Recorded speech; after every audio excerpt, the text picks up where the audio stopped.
Welcome, everybody, to the Get Bit Podcast, the podcast for blurs, for nerds. If you have a fandom, you are most certainly welcome here. We are your hosts the most on this wonderful Friday evening. Myself, Spartan, show guy Joe, the Far Right TV. Gentlemen, it is the weekend. How are we feeling? Apparently better than everybody seeing Wicked for Good, so... Nah, dry in the house.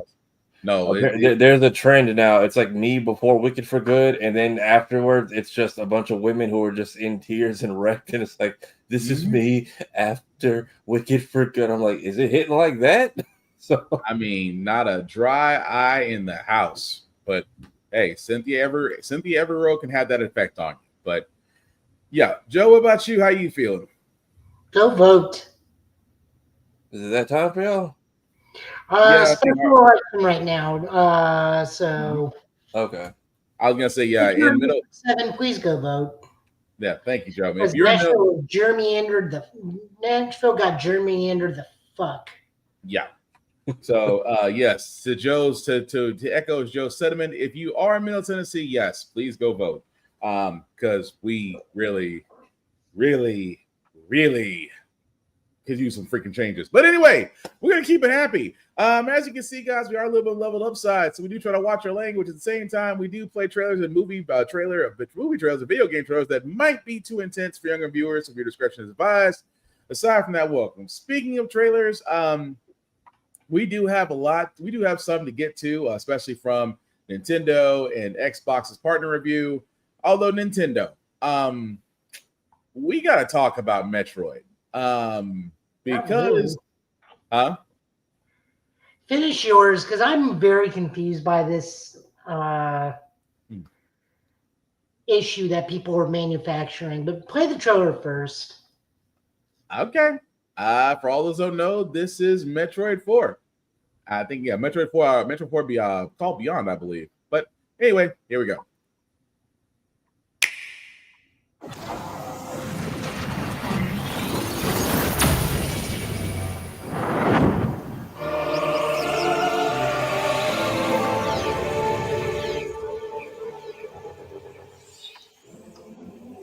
Explore a mysterious planet in this first-person adventure. Metroid Prime 4 Beyond.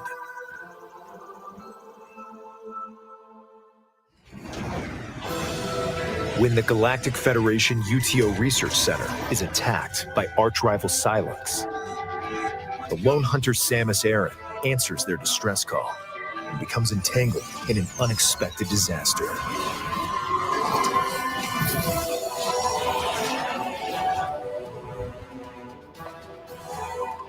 She awakens on an unknown planet called Vuros. Now, she must fight to survive the planet and find a way home.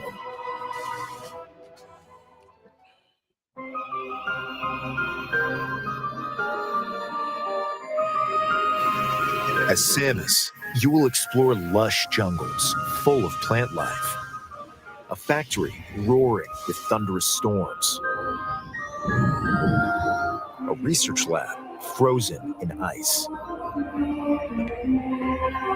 and a facility nestled in a volcano, all of which contain remnants of a civilization long extinct. The maps are maze-like and intricately detailed, and ferocious beasts will stand in your way.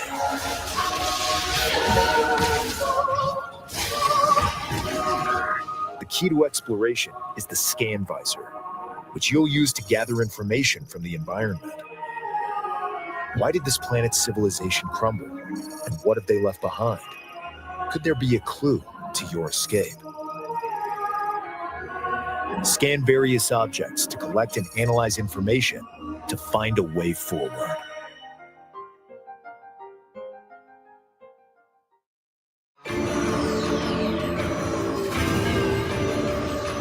Your core abilities include Samus's Power Beam, which can shoot rapid fire or charged, highly accurate target tracking missiles, the ability to jump,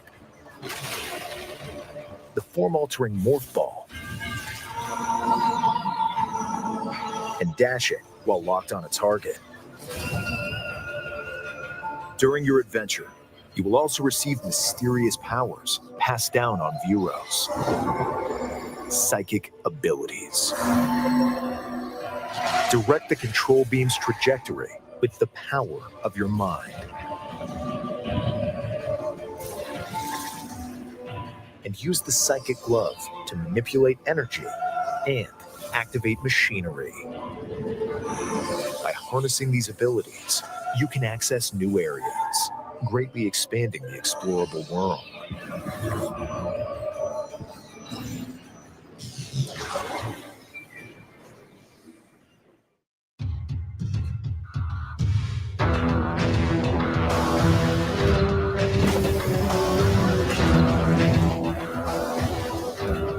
The various zones are connected by a central desert called Soul Valley.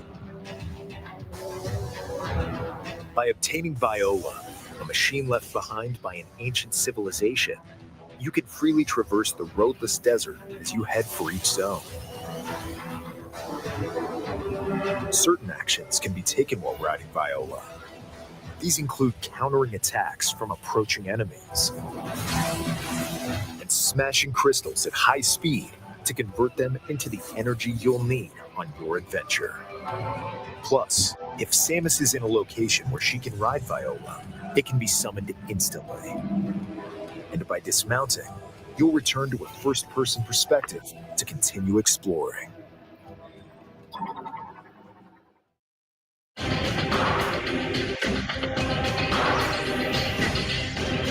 Like Samus, some Galactic Federation troopers were also transported to Vuros. Beacon received. Follow distress signals to help the troopers and occasionally battle alongside them. They can even provide useful upgrades. Teamwork is key if any of you hope to escape the planet alive.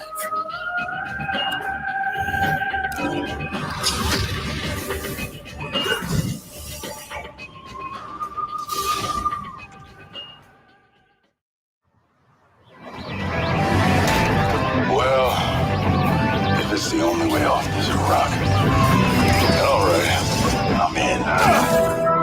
What do you say? Teammates? It appears you require assistance. I had no interest in anyone but my family. Now it's a little different. When we get home, I hope we can keep the band together. I can't wait to see my family. When I get back home, I'll be taking a much-needed leave. A new fate and an unknown destiny await on planet Vuros. Samus and her allies' fight to survive is about to begin. Metroid Prime 4 Beyond. Available December 4th, only on the Nintendo Switch 2 and Nintendo Switch systems. Pre-orders are available now on Nintendo eShop. The footage shown was from the Nintendo Switch 2 edition of the game. You can use mouse controls for intuitive gameplay on Switch 2. Simply adjust how you hold the Joy-Con 2 controllers to seamlessly swap between standard and mouse controls as you play. Plus, you can explore the immersive world in 4K at 60 frames per second, or enjoy smoother action in Full HD at 120 frames per second. Choose from these two modes, both of which support HDR based on your preference and playstyle. The Nintendo Switch 2 edition of the game can be played on Switch 2. Please be sure to purchase the game edition that matches your system. Plus, Nintendo Switch 2 players who have Metroid Prime 4 Beyond on Nintendo Switch can upgrade to the Nintendo Switch 2 edition by purchasing the upgrade pack. 3 new Metroid Prime 4 Beyond series amiibo figures will also be available. Tap these amiibo to unlock additional features in the game.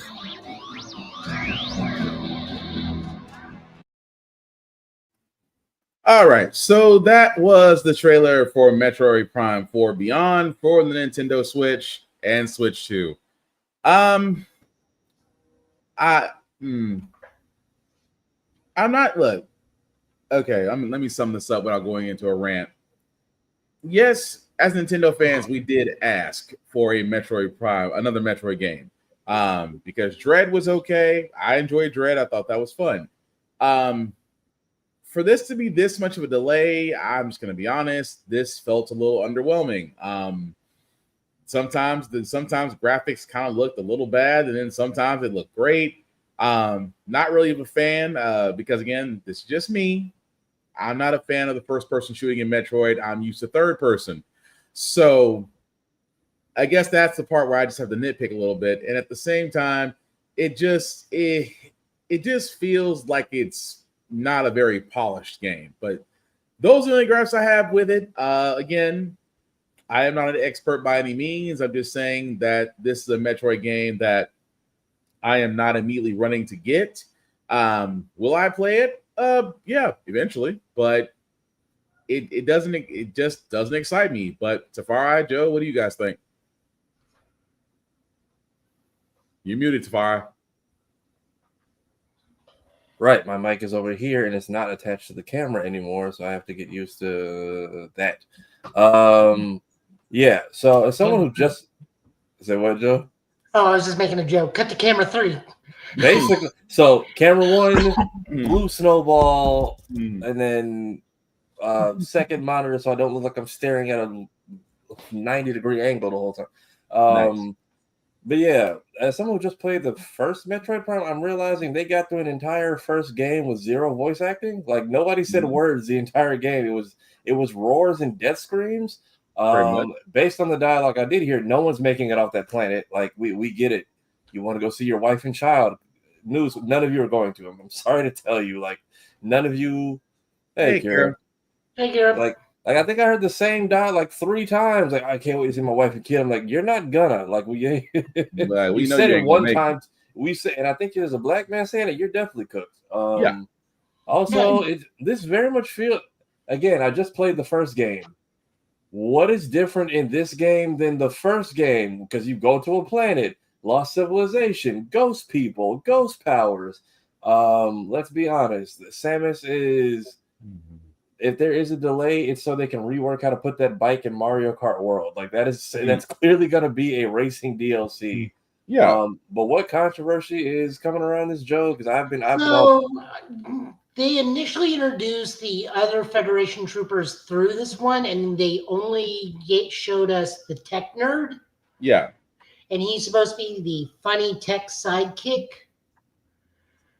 So everyone's like, well, they've ruined it. He's going to be super annoying. And like, first off,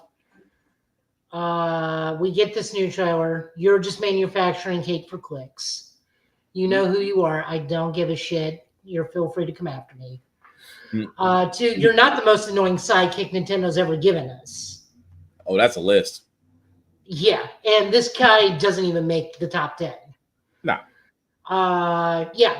Mr. I can't wait to go and see my family. That man is 3 days away from retirement and is probably too old for this shit. Oh, yeah. Definitely. He'll be the one to take the last sacrificial bullet in front of a person who literally has a shield and halo armor. His last partner was named McBain. If you get that reference, congratulations. You were old enough to have seen early Simpsons. But go ahead, Joe. That robot is probably going to get destroyed and you're going to get a power-up from it. Take his core, just like Titanfall. Yep.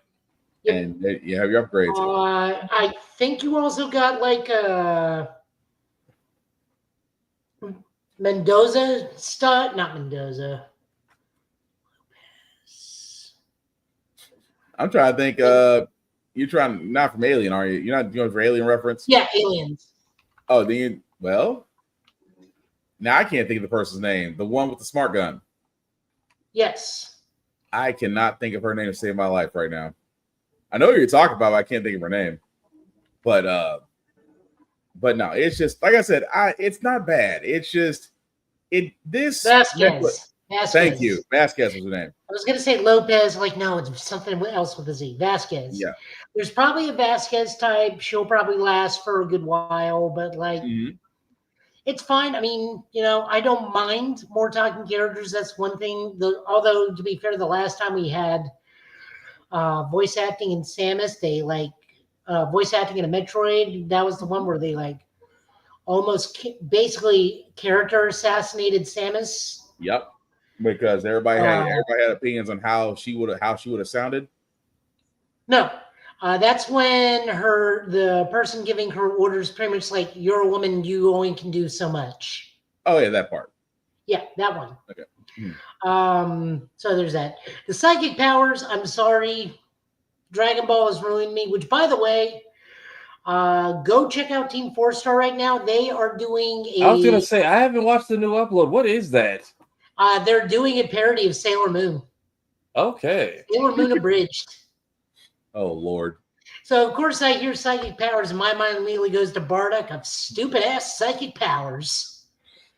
Oh, but no, it's just. But go ahead. No, but all this hate for the thing. Oh, she's got a bike. It ruins the game. It's like, no, it doesn't. You guys got bigger issues. Look, we had to ride, what was it, a damn Beyblade through the Gerudo Desert in Twilight Princess. I'm not walking. I did it in one Nintendo game. I ain't walking all this shit again. I'll tell you that right now. And it's not like we can immediately use her starship and just get over. And the over bike's not bad. The bike is actually it looks an interesting part of the game, so it's not. Honestly, this kind of reminds me to a degree of Jak and Daxter 2. Jak and Daxter, is it 2 or 3 where they go out into the Badlands? 3, because they get 2. You kind of touch on it. 3, you get outcasted 3 is there. GTA, isn't it? Basically, because it's like, hey, remember those people you killed? Enough of them came together and survived, apparently, to overthrow the city, which was the whole thing you tried to stop in the second game. Mm-hmm. It's a good game, but when you look at it, if you try to analyze the story closely, you will find a lot of holes in there. Yeah. So distractions aside, this looks fine. It looks like it'll be a fun thing. Half of the reason people play Metroid anyways was to get 100% in scanning.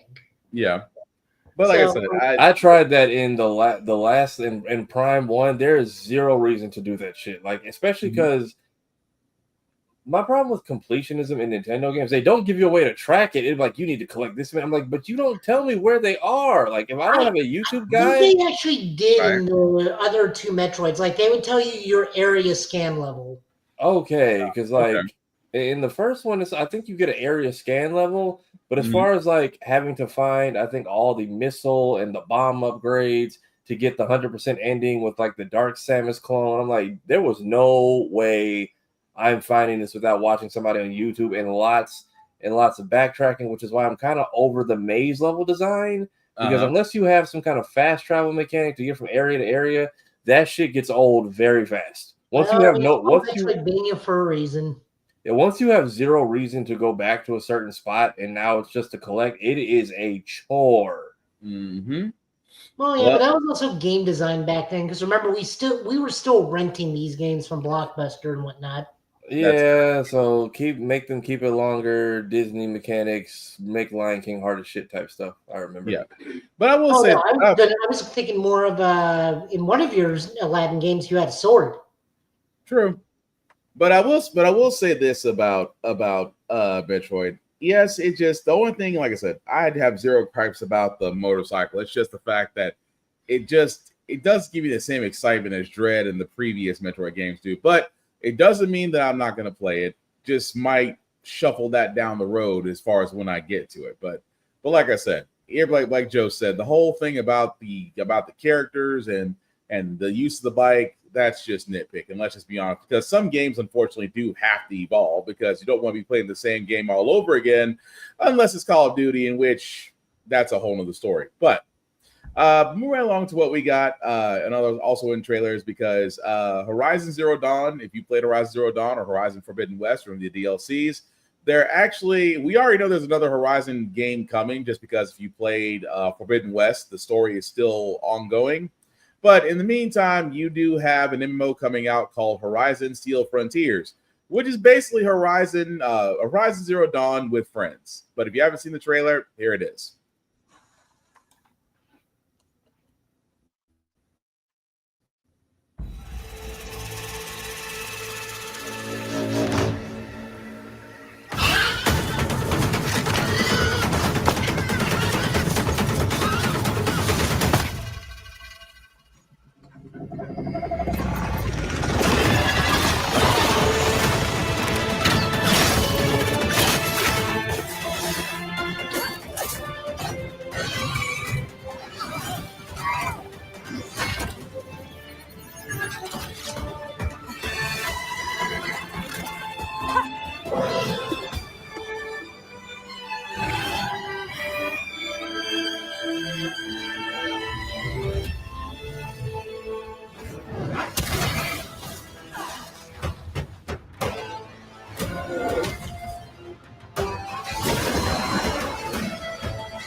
And that was the trailer for Horizon Steel Frontiers.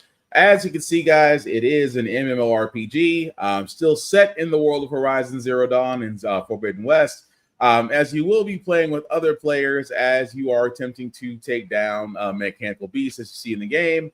So I'm going to be honest, I'm intrigued. I do want to see more of this. Bama, what's going on? Roll Tide.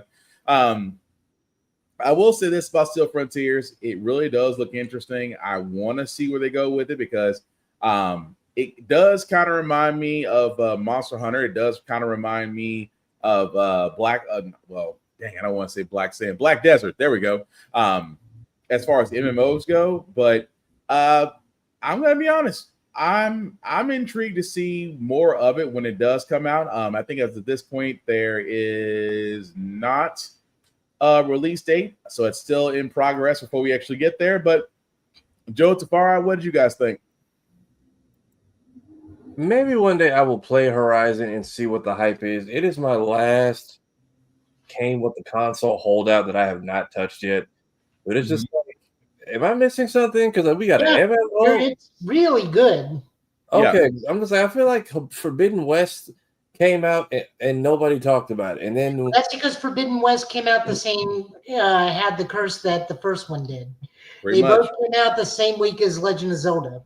Yep, because that's what it was. Tears of the King, Tears of the Kingdom came out the same time that Forbidden West did. Man, and then the one before that was when the original one came out. Yeah, Breath of the Wild. Okay, okay, that makes sense. Yeah, because I'm just like, we got Horizon 2, Horizon Lego, and I'm just like, am I missing? Like, we keep putting out Horizon projects, and I feel like no one talks about them, but they perform well enough to keep getting things. So maybe that'll be, because I've been looking for something to stream finally. Maybe I'll finally play the first Horizon. It has been between that and Jack X Combat Racing. You know what? I think you should give Zero Dawn a shot to see if you like it or not. Because I Zero Dawn 2 had like excellent ethnic representation in that game. Okay, because I've platinum everything else. I got Spider-Man that came. Well, it was on sale, but I bought it with my console, and then it came with Last of Us, which that platinum's just not happening. Those online trophies are asinine. But beat Last of Us. I beat, what was the other one that came with it? God of War, the reboot series. And then this is the last one that's in my library. I just have not touched. I don't know why. I've had it for like 5 years and just have not put that thing on. But this might be it. Because I'm just like, this Horizon World seems interesting. I guarantee people will play this. I just feel like either I'm too late for the wave or they just know something I don't. No, you're not late. Trust me. Horizon's been out for almost, I think, as a series, I want to say 6 or 7 years now since the first one. So you're not, trust me, it's still going because people are still, like I said, and again, I'm not trying to spoil Forbidden West. That's why I know a third game is coming, just because how the story ended. But no, you're not late so far out. Trust me, you ain't late. Probably doing this MMO because they have to figure out what to do with one of the main characters, considering Lance Reddick is the primary antagonist for both games. Hey man, look, just throw Keith David in there like they did in Destiny. I still gotta get back to Destiny. I haven't played Edge of Fate. I haven't played anything. Lance Reddick was embedded so many places in the world of gaming. Like that dude was busy.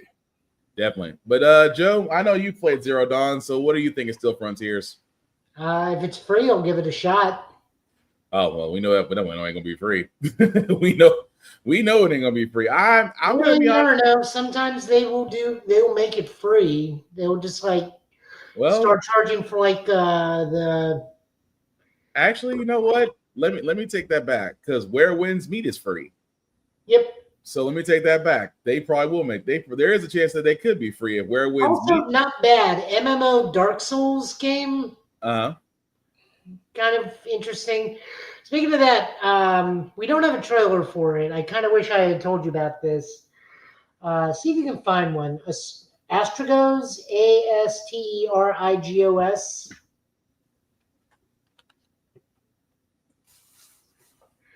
I got that today because I was like on sale, highly recommended. It got like PlayStation recommended it at like a 4.2, 4.5. What was it It's called? Sorry, I didn't mean to interrupt you. What was it called again? Astrigos, Asterigos, I think. Curse of the Stars. Yes. All right. It's what if Legend of Zelda design and color palette, but Dark Souls. Okay. Let me see if I can find some on that. But what else I was gonna say? But no, if it is free, I will take that back, because if it is free, then yeah, cool. I can see If it's that. free, I'll give it a shot. I mean, I'm not really a big MMO guy anymore. I mean, the most active multiplayer game I play is Monster Hunter, and that's in Street Fighter. That's really about it. I mean, old school RuneScape just got its first update in like 20 years. Yeah, you guys get to go sailing. Yeah, I see a bunch of people who's like, dude, I see people that are like, I've maxed out like level 99 in like middle school. We have a new skill, and like I see people flooding back to old school, and I'm like, maybe this is the time for me to go back. Let's time to bring Master T 243 out of retirement. Dang, not Master T. That was the first thing they had available. Okay, I think I got it. Let's go ahead. We'll go ahead and play the trailer for this. I can actually see the Instagram stream. This is new.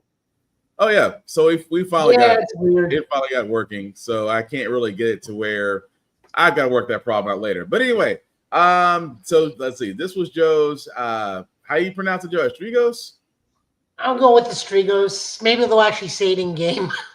I hope so. But anyway, let's play it.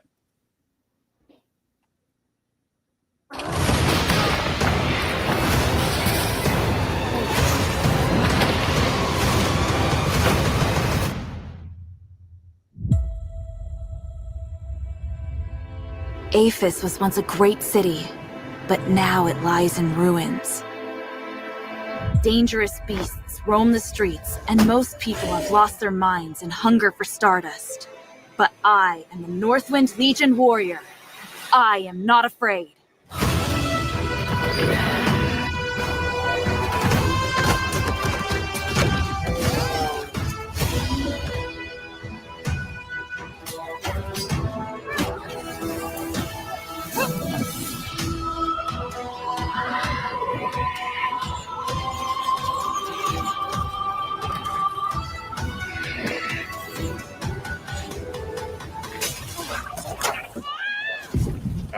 Wait. What?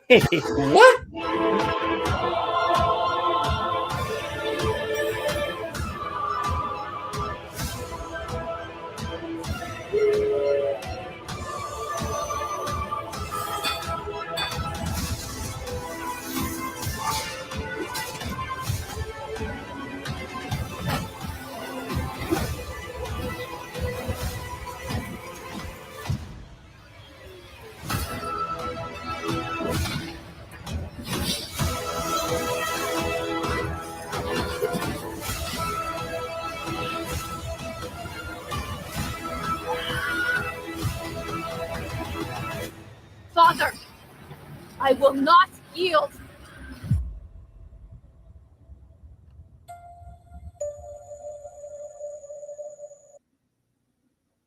Okay, I'm intrigued.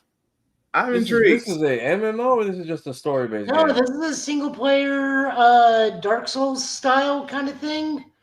The cool thing I've learned about this game is you have an Omni weapon. So you can choose between, I want to say, 6 weapons and choose 2 different loadouts, and you can mix and match them. So I'm running with like the wand and the spear. And available for Xbox, PlayStation, Steam, and Epic Games. And you said it was on sale right now, Joe? It's like $14.99. Oh, that's not bad. Might as well. No, that's pretty cool. That's actually the pretty only thing is like your dad's part of like Roman-esque style legion to go infiltrate this magical city and see what happened to it, and like they vanished. So your village sends it like, all right, well, go find your dad. Yeah. It said, I think Bama said, wait, she turns to a werewolf? No, she doesn't turn into a werewolf. That might have been a cutscene that looked like probably it belonged together. But no, I might actually go back and go take a look at that. That looks like that's pretty interesting. But also, Joe, since I'm throwing this to you as well, Tales of Berseria. Do we want to play the trailer, or do you want to give some background on it first? Yeah, we'll go and play the trailer first. This is a remaster from a game that came out in 2016. Gotcha. This is Tales of Berseria.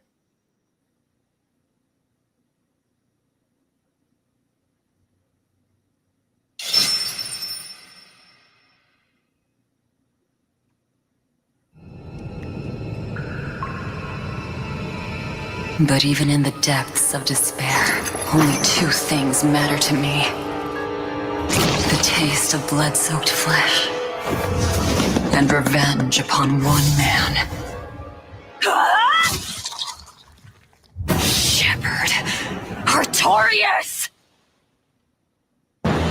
On that day, the world began to change. Men and beasts possessed by evil spirits, hunting and killing anyone they could.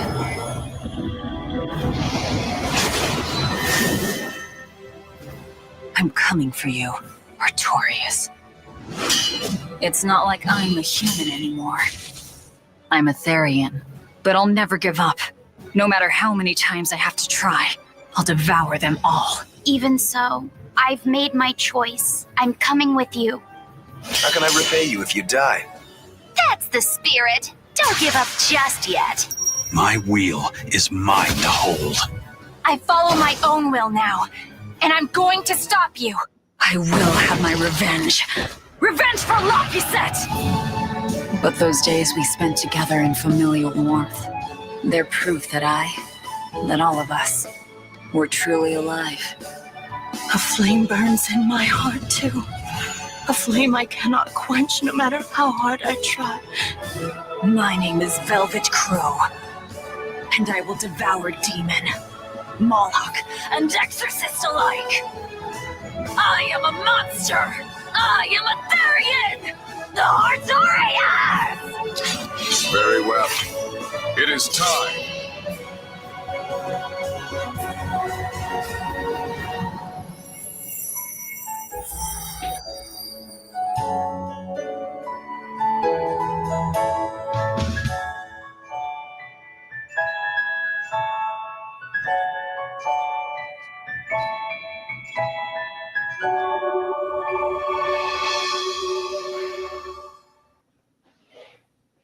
All right, so that was the trailer for Tales of Berseria. As you guys can see, will be coming out. Sorry, guys. Ooh, that's bright. Will be coming out February 27th, 2026 of next year. I'm gonna be honest, it's interesting. Although Kira did beat me to that part. Pause. Yeah, about devouring. I heard that too, Kira. I heard that too. But no, I'm intrigued to see how it plays out. As you can see, guys, will be available on Nintendo Switch, PS5, Xbox Series X and S, and Steam. So yeah, I'm gonna be honest. I really want to see what's about. I actually might give this a shot and just add to my backlog of games. But Joe, anything else you want to add to this?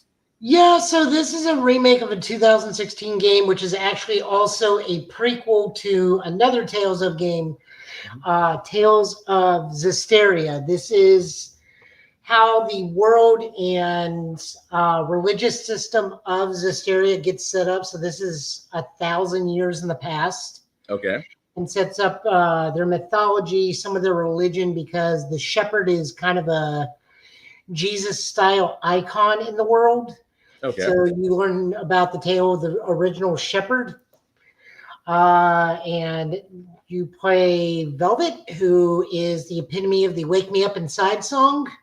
Yeah, of Evanescence. She's Amy Lee with the claw. Well, it's either that or the Black Parade song. Either one works for that girl, who's out to go kill her dad because her dad decided to trade the life of her and her younger sibling in order for immortality, and she did not die. Mm-hmm. Just got corrupted. So time to go kill dad. Damn. Well, Tafari, what do you think? I mean, it looks interesting enough. It's got all the elements of what you would look for in that type of game. So it might be something I investigate or just check out other people playing. So the Tales of series. Yeah. No, that's what it's called. That's what It's it's called called. Tales okay. of the Tales of.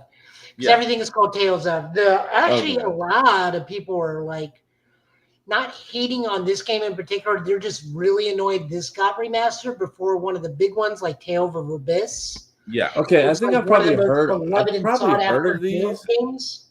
I've probably heard of these and never realized they were related, Yeah. They're not or at too least, related a lot. Like or at least under the same umbrella of some sort. they're under the Yeah. same umbrella. Some of them are like very rarely connected. Like Tales of Xillia got a direct sequel in Tales of Xillia 2, but like or Xillia. But like Berseria and Zestiria are the two like most, or the other two that are like linked sequels. Everything else is kind of a standalone story. We remember I did do one, Tales of I thought it was X, not starts with an X, didn't it?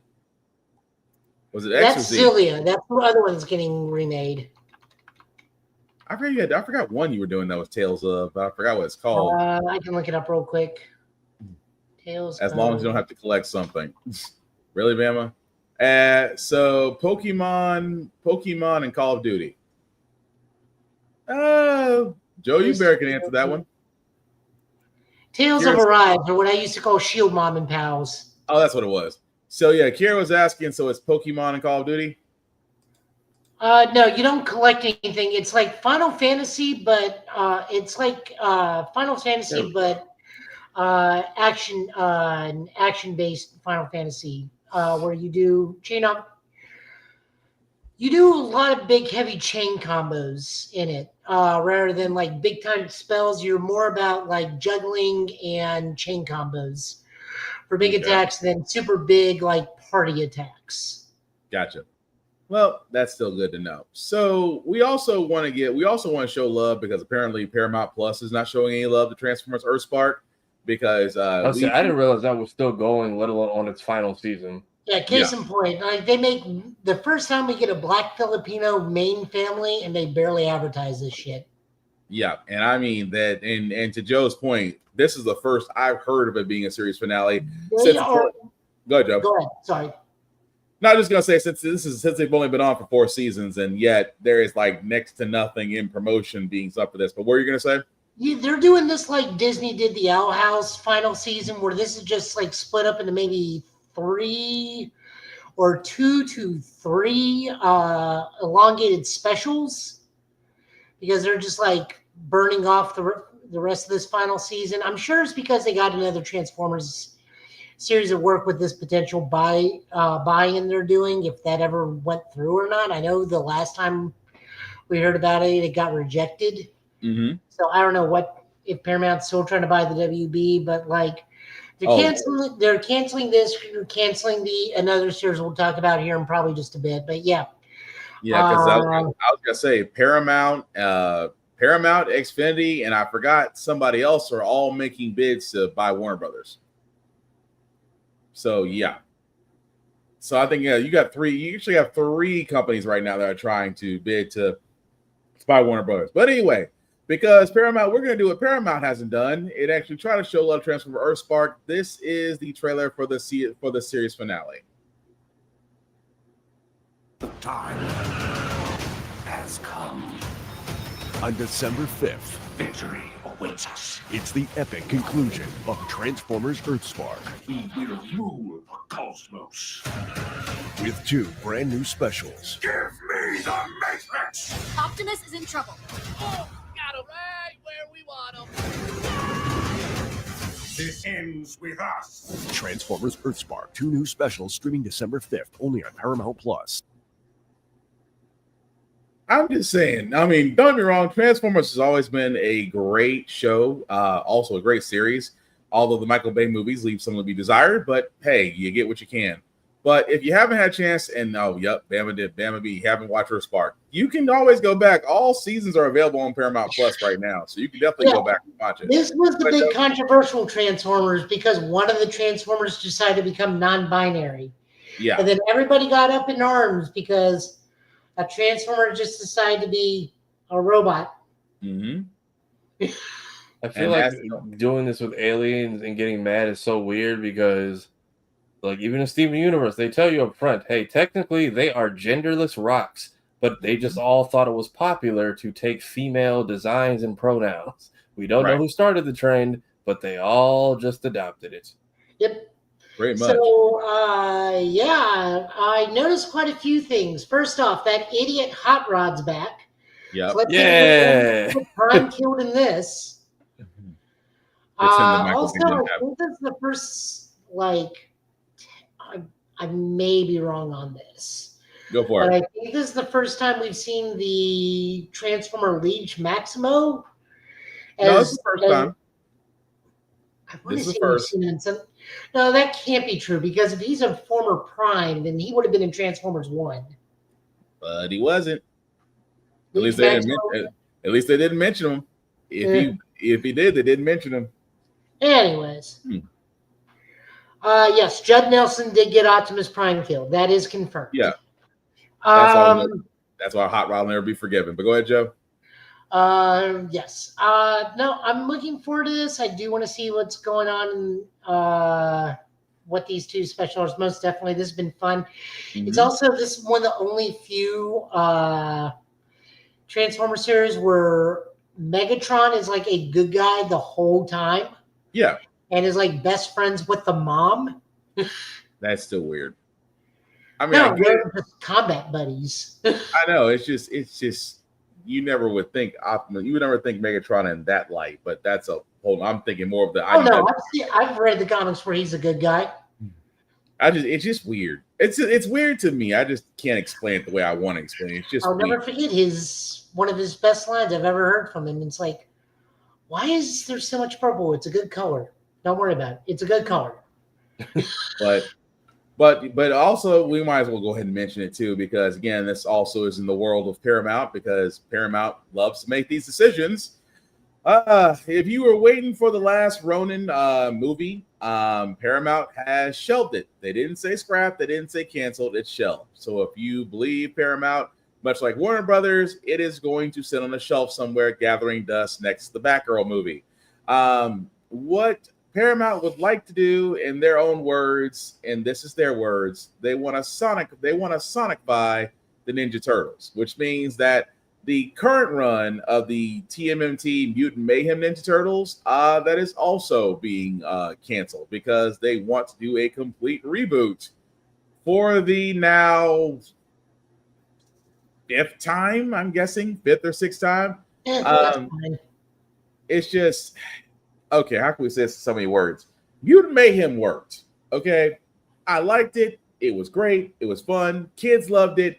It taught me what yurt meant. I mean, you literally had a successful Mutant Ninja series since the 90s.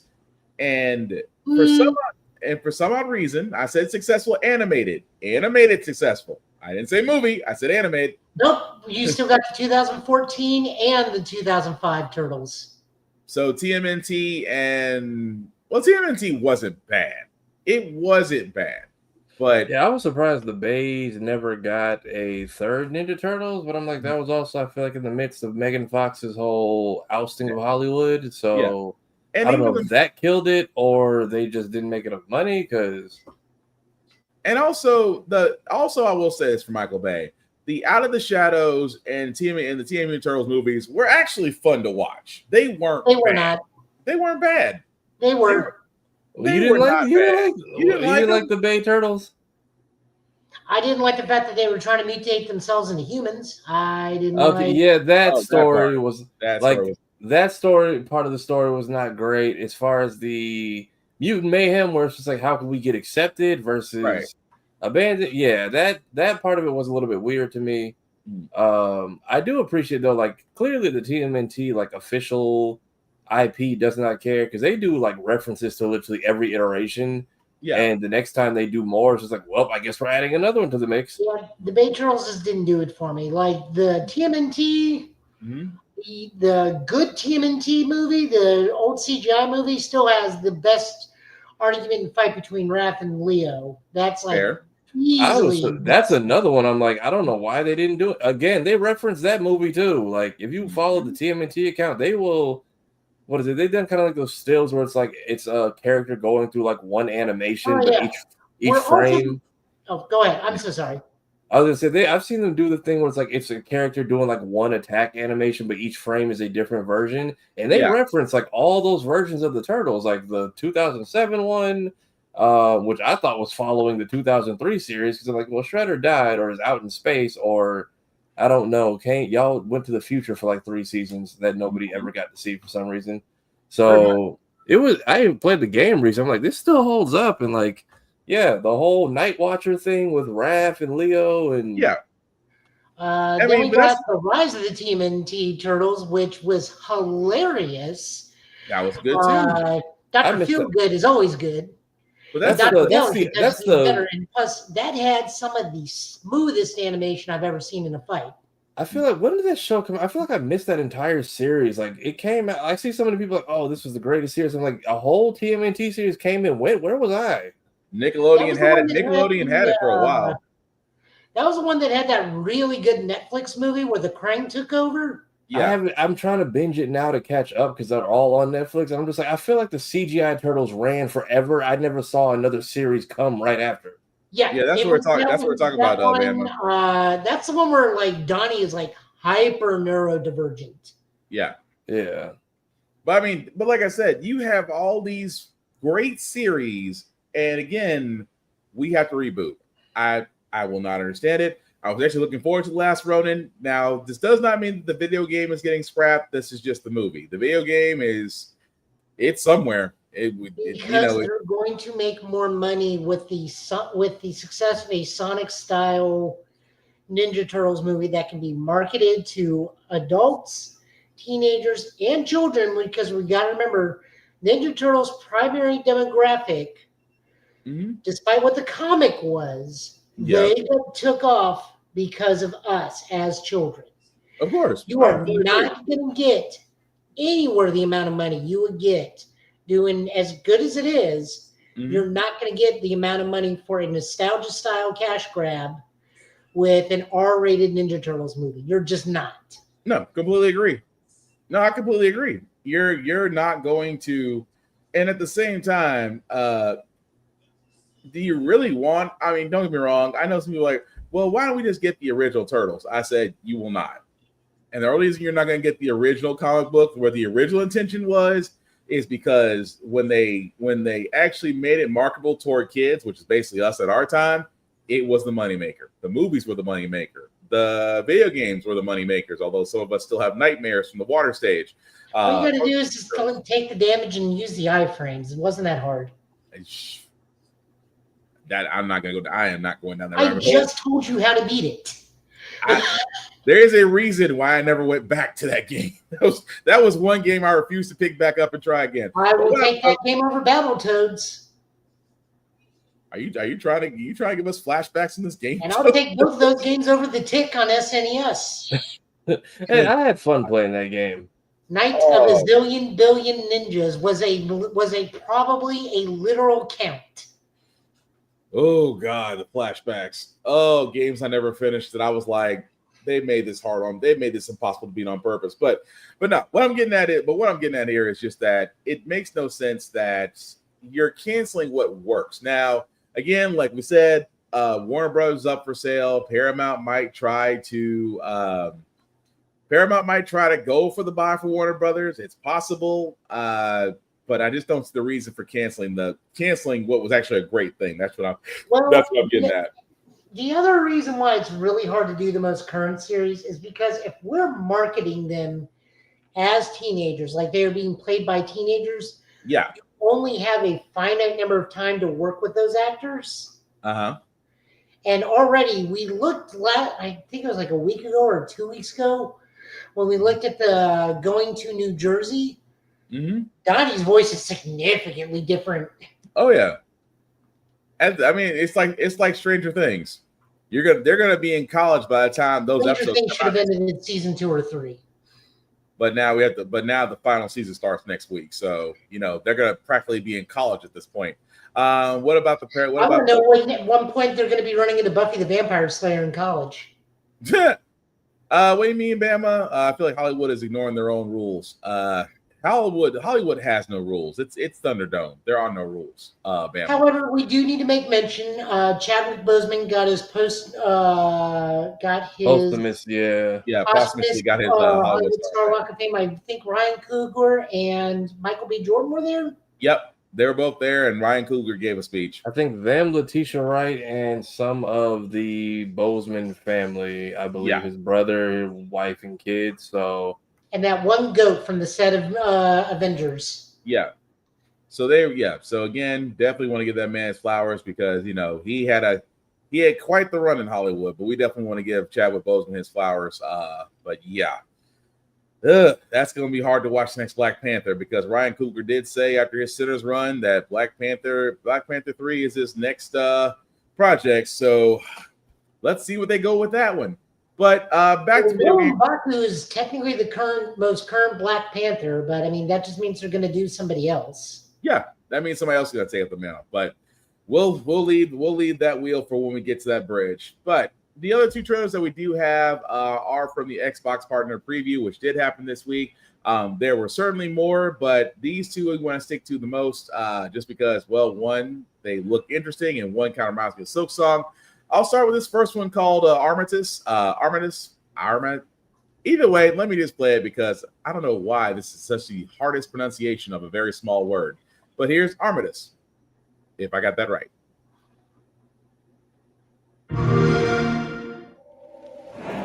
"7 years ago, the veil tore open, and the worthy were claimed. We were left behind. In our desperation, we called to you, warrior, to stand against the darkness.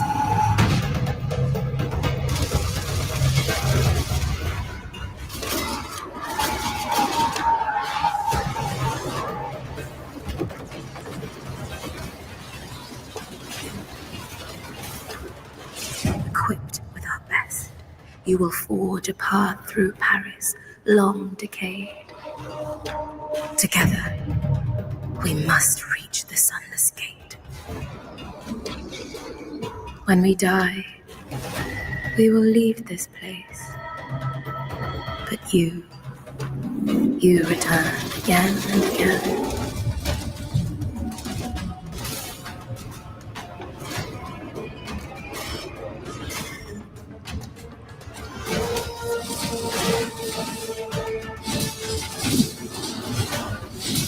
What are you, really? And why have you come? Is this our salvation? Or is this the end?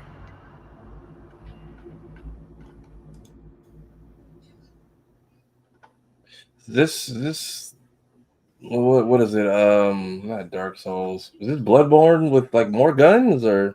I was gonna say it's Doom in third person. I'm gonna be honest with you. When I first saw Armistice, I'm like, oh, so it's Doom in third person with guns. Just because of the fact of how the shooting action was, shot dodging. It looks like you had an array of guns and some melee weapons. I'm not knocking it. I actually thought it was pretty cool. This actually comes out next year for Xbox, of course. This is going to be on Xbox Play Anywhere and Game Pass. So if you still have Game Pass, I'm assuming you'll get to play this on day one. But like I said, it looks interesting. If you are a fan of third persons, Bama already, I want to play it. I'm going to be honest. I'm looking forward to playing it as well. But Tafari, Joe, what do you guys think? I may check it out just because like Souls-like stuff has never really been my forte, but if this one maybe has a little bit of a different edge to it, I might check it out. But the concept, is this an Expedition 33? Yeah, it could be. It could be. The concept seems nice though. I'll give it a gander when it comes around. All right, Joe, what say you? Nah, it doesn't really do anything for me. Yeah, fair enough. So the other trailer that we do have from the Xbox Partner Preview is called Quosworn. If you are a fan of Silksong or Hollow Knight, if you're a fan of Hollow Knight, Silksong, and other Castlevania games, this will also be up your alley. But if you haven't seen the trailer, here it is.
All right, so that was the trailer call for Crossworn.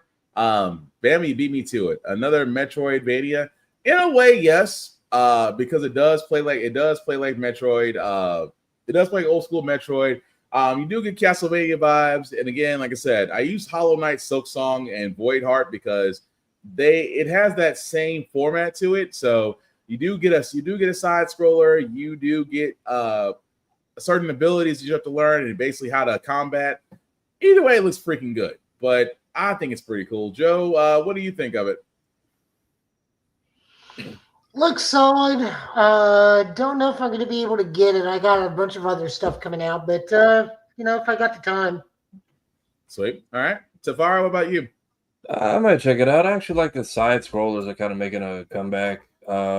Like one I always praise that again, Toonami's what put me onto it. Dust and Elysian Tale. If anybody's ever played that, oh yeah, that was a good one because that was all hand drawn. The story was great. So to see more games like that, especially with Hollow Knight coming back, always worth checking out or at least seeing like how other people enjoy them. Yeah, because that got my attention when I first saw it. So yeah, I am definitely looking forward to that. But some quick news before we get to, the Video Game Awards and why people might be kind of mad. You say you're still waiting on Metroid Prime 4. That's actually coming out next year, Bama, February 27th, I believe. I know February 26th is when it comes out. So you got sooner than the last Ronin game because that's just MIA. Yeah. So you ain't got too long, Bama, before Metroid Prime Prime 4 Beyond comes out. But with that being said, like I said, quick television series news because even though we did get bummed out about Teenage Mutant Ninja Turtles and Transformers Earthspark, Amazon Prime has announced a new Stargate series will be coming to Prime Video. Again, this will be a new original series. It's not going to be a continuation of Stargate SG-1 or Atlantis or Stargate Universe. So this is actually going to be something brand freaking new to tell in the franchise.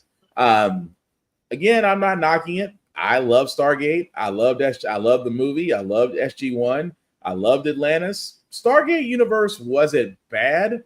It was more of the weaker storytelling of the series that are out there.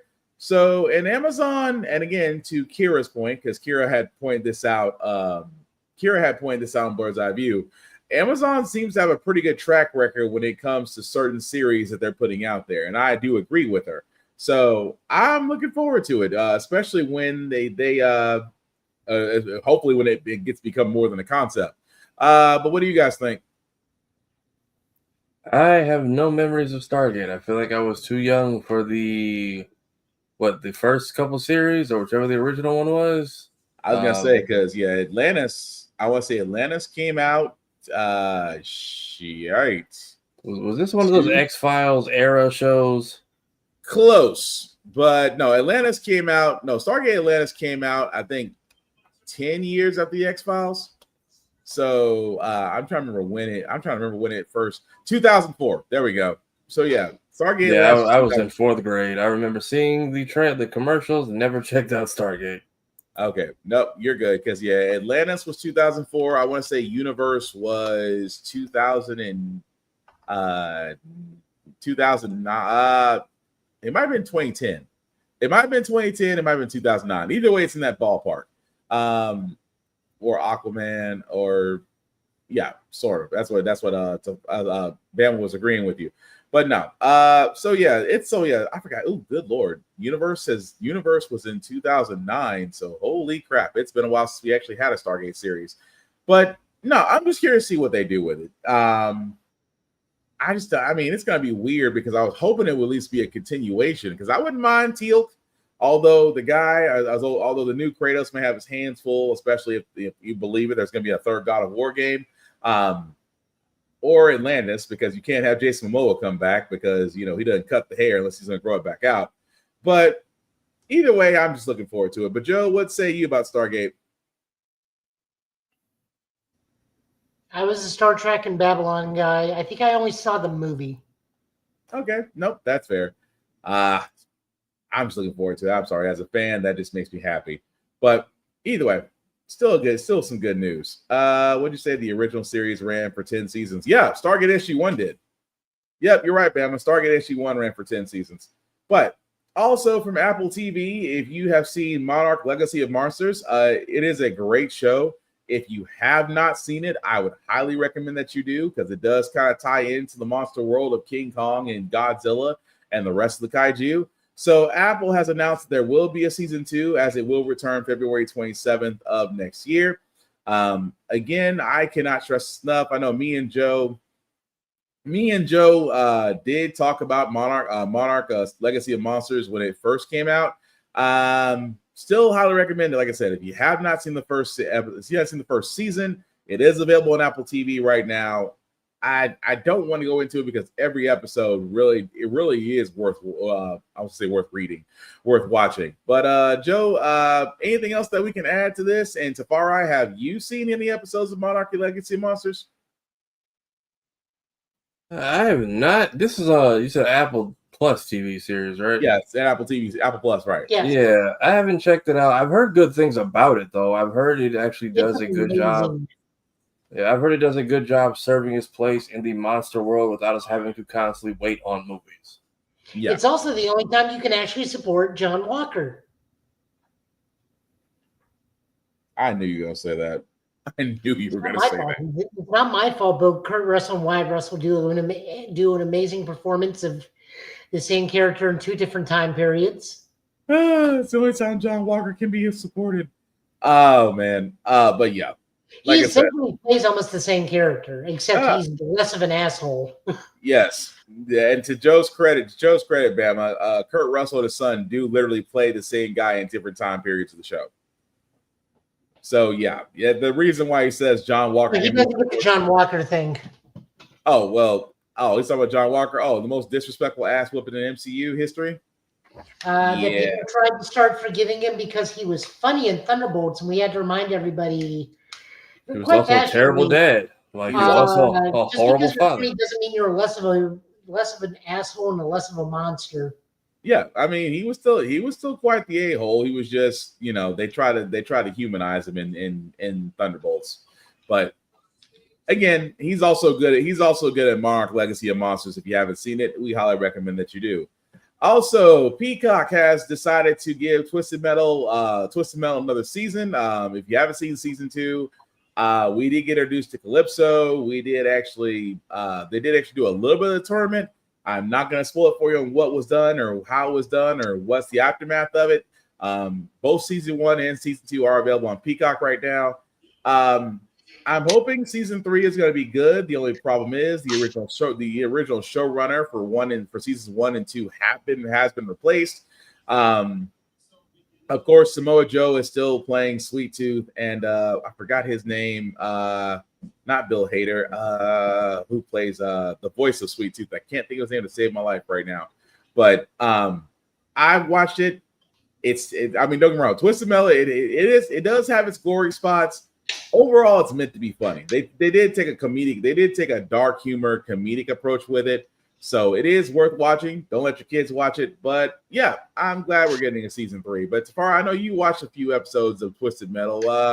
Did you finish the first season and get into the second season, or did you hold off on it? I've seen some episodes here and there. I've never actually sat and binged the whole thing, but it's actually a lot better than I expected. This is one of the ones that everyone's saying, like, I don't know how this didn't get nominated for Best Adaptation. Yeah, because they really did take a lot of care into how they implemented a lot of things from the video game series. They really did. Joe, did you ever watch Twisted Metal, or did you pass on it? I think I watched a little bit, then just kind of lost interest and went to something else. Okay, that's fair. But yes, Bama, you can download an emulator. Just don't tell Nintendo that. Just saying, because not legally, but yes, right. I mean, we can't legally tell you can download an emulator. Just did I not give you a trailer for Kong? Say what? Did I not give you a trailer for Kong? We did. For Monarch. Is there a trailer out for it? Let's find out. It looks the date announcement at least. Yep. Let's see if it is one. Hold on. See what it is. I think it's only like a minute 30.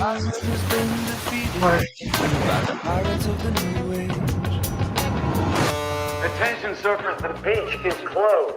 This is a high alert Titan area. Things can go bad. What the hell's that sound?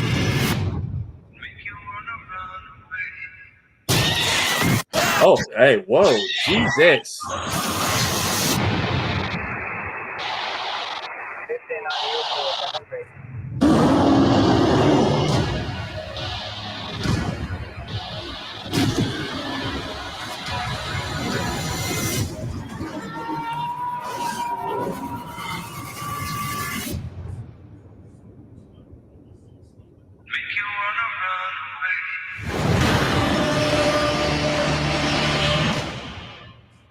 So this is supposed to lead into the new movie, I believe.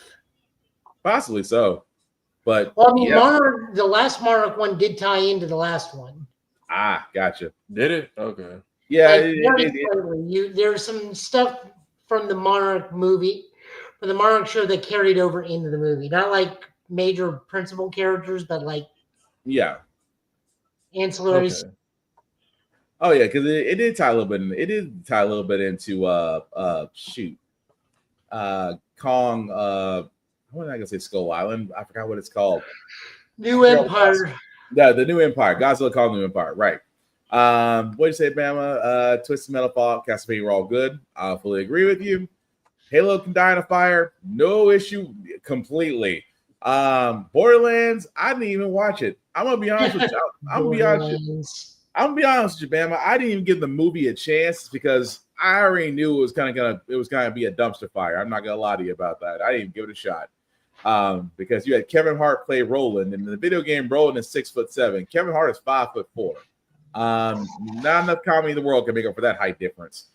But anyway, before we get to awards and awards that were missed and awards that were stubbed, the last one that we do have is we did get a view of The Legend of Zelda, the movie for the filming of Zelda, as they did show stills from the set in New Zealand. And we do get pictures of the actress there who is playing Zelda, and of course the boy who is playing Link. So that's all we get. I'm gonna be honest, there is not enough for us to go off about this movie. Outside of the fact that we are speculating that this could be more Breath of the Wild, it could be Ocarina of Time, it could be A Link to the Past, or it could have elements from all of those games and more. But it's Breath of the Wild. Well, Joe says Breath of the Wild, but I'm gonna be honest with you guys. Like I said, I'm gonna sit on this one until more information comes out. I would like to see more than just don't get me wrong. New Zealand is a wonderful country, obviously from the background. But yeah, I need to see a little bit more before I can sit there and say, Nintendo may have got this in the bag. But what do y'all guys think? Now, normally I would say This should be easy. They made one of these like every week in the 80s. Was basically a free Zelda fantasy movie. Yeah. In the 80s. But also making Blade is a really easy thing to do, and Hollywood just can't seem to do that anymore. So we'll see. But no, this is very clearly based around Breath of the Wild, just based off the Zelda design alone. Honestly, they both look real good. I'm not gonna lie. They're like it's solid costuming. I'll wait on that one. Yeah, if this is Breath of the Wild they're doing, that's probably going to be their easiest path, especially because it's going to be more of a newer franchise. So that way you have a younger audience who's more familiar. I feel like trying anything from the Ocarina or the branching timelines probably would have been too lore heavy. Let them adapt Majora's Mask. So in my mind, they do Ocarina, and then like the end credit scene is like, and then he went off to have other journeys, and you just see the Skull Kid falling behind him. It's like, not gonna go there, but we're just letting you know it happens. Like you would do Ocarina, and the end credit scene is a Skull Kid. You would do Wind Waker, and then the end credit scene is the ghost ship that leads to Spirit Tracks, and you would do Twilight, and actually I don't think Twilight had any direct sequels, but still. No. You would just show Twilight prettier, and then they got an HD edition for the Wii U. But this, I don't know, unless they do the time travel shenanigans that they're doing right now in the Age of Calamity games that no one seems to talk about, this probably will give them that same thing of ancient warrior, sleep for a century, we lost a big war, come back and help. Yeah, but I don't know. Like I said, I'll leave judgment out on that one. As more gets out. Hopefully we do get a little bit more than just some screenshots because, like I said, I am just, like I said, still on the fence about that. But that's just me. But we need to go ahead and talk about the Joystick Awards before we get to the video game, the Game Award nominations. As we said here with the Golden Joystick Awards, that we did want to tell you guys to go out and vote. For our hearts, we did want to vote for South of Midnight and the voice actors from that show, from that movie, who well deserved it, but unfortunately did not win. We're just going to go through who won on the Golden Joystick Award winners before we get to the Video Game Awards. So very quickly, for the Golden Joystick Award winners, Best Audio Design, Ghost of Yotai. Best Early Access Game, Repo. Best Game Adaptation, Arcane Season 2. Best Game Expansion, Lies of P, Overture. Best Game Trailer, Grand Theft Auto 6, Trailer 2. Best Gaming Hardware, AMD Ryzen 9950 0x3D. Best Indie Game was Blueprints. Best Indie Game Self-Published, Hollow Knight Silk Song. Best Lead Performer, Jennifer English.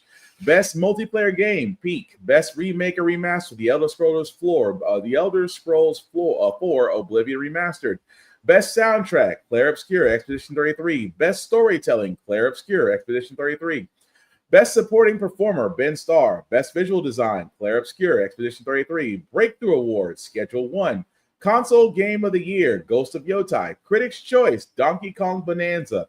Most Wanted Game, GTA 6. PC Game of the Year, Hollow Knight Silk Song. Still playing mobile, Pokemon Go. Still playing PC and console, Minecraft. Streamer's Choice, Peak. Studio of the Year, Sandfall Interactive, and of course, Ultimate Game of the Year, Claire Obscure, Expedition 33. So, again, I'm not knocking Claire Obscure, Expedition 33. I've played it. Joe has played it. We've had nothing but praise for it.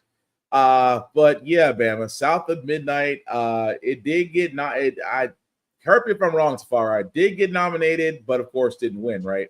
I think it got just the best. I think it just got the lead performer nomination from Adrian Ray. Yeah. I think it got a few others. I will check. I believe sound design was on there as well. If anything, let me do a quick search of the actual awards. Yeah, because I'm looking because that was the top. Yeah, best storytelling. Claire Obscure won that one over Silent Hill F, Blueprints, Mafia Old Country, Lost Records, 100 Line. Looks like Peak was the best multiplayer game over Battlefield 6, Elden Ring, Night Ring, Split Fiction, Mario Kart World Rematch. Claire Obscure won the best visual design over Death Stranding 2, Ghost of Yotai, Sword of the Sea. Best indie game was Blueprints. Best indie game self-published was Hollow Knight Silk Song. And yeah, that's pretty much it. Yeah, so they only had two. They had best soundtrack and they had best performer, which I was hoping they would get one of them, but both of those went to Expedition 33. Yeah. And again, guys, we need to stress this very heavily. Expedition 33 is a great game. And a lot of these joystick golden awards were based off voting. So again, yeah, we're a little sad that South of Midnight really didn't get the award that it should have gotten. But we're not knocking Sandfall Interactive because they made a great game as well. Unfortunately, that's how the votes go. Because there's no way we can argue that. If we like we said here on this show, not only on this show, but on Blurred's Eye View and everywhere else, that if you wanted to, if you really want to push something, we gotta get out and vote. Just like here in Middle Tennessee, we have a special election. Please get out and vote, as Joe has already said multiple times, and I'm reiterating it.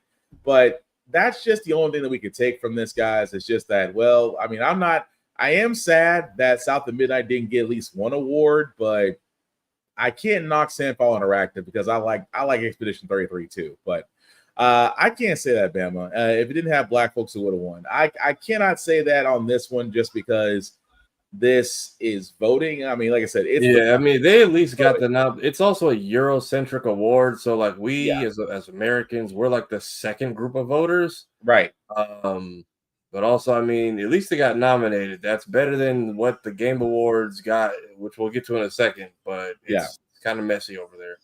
Yeah, so we can't say that they didn't. Like I said, shout out to Sandfall Interactive. You made a great game in Clair Obscur 33.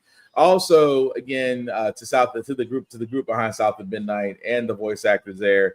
Also a great game. Like I said, it just came down to how the votes went, and unfortunately, they did not go the way we thought they would. So, that being said, we are going to move on to the Game Award nominations. The Game Awards will actually be coming out December, because me and Joe did check this before the show started. December 11th, so 2 weeks from now is when that comes out. So that's going to be right in our Friday episode for December 12th. Because we will go over the Video Game Awards, what was shown, what was nominated, who won, and all that good stuff. But right now, here are the awards areas and the nominees. We're just going to go ahead and go through them all. So, for Game of the Year, Clair Obscur, Expedition 33, Death Stranding 2 on the Beach, Donkey Kong Bonanza, Hades 2, Hollow Knight Silksong, Kingdom Come, Deliverance 2. Now, okay, I got a question because I'm a petty ass bitch on this. Oh, yeah. Does anybody see Arc Raiders in this? Anybody? Does anybody see Arc Raiders? And okay, for all those that are wondering why Joe is wants to poke the petty stick, is because there was a certain streamer, we're not going to name because I don't want to give him traction, decided that just a week and a half ago that he wanted everybody to push Arc Raiders. Keep in mind, for all those that don't know, Arc Raiders has only been out for now a little over 2 weeks. Arc Raiders has been out. And a certain popular streamer, tried to push it forward for Game of the Year because the Game Awards, again, is based on player voting. So, again, if you're trying to submit something, you're trying to get a whole bunch of followers, which this person did have a whole bunch of followers. Try to get them to sit there and say, hey, don't vote for Clair Obscur, vote for Arc Raiders. And of course, from what me and Joe said, he's got to be making money somewhere off of this for him to be promoting it this freaking hard. But he also sat there and said that multiplayers are the minority in the world of gaming, which I thought was hilarious as all get out. But sticking with Game of the Year. Ironically, Mm-hmm. a new study came out that showed that single player games are dominating, are the more majority played games in the US and in the UK. Yeah. And that is because multiplayer is so synonymous with Battle Pass and heavy microtransaction that it is leading to people to abandon that format. Yeah. And honestly, some folks just want to play for the story. Some folks just want to play for the story. Some folks, I'll say it, just like I would love to play Battlefield 6, but I want to play the campaign more than I want to play multiplayer sometimes. No, let's give them the real reason. Some people want to play a game without listening to a 10-year-old trying to learn how to curse. That too.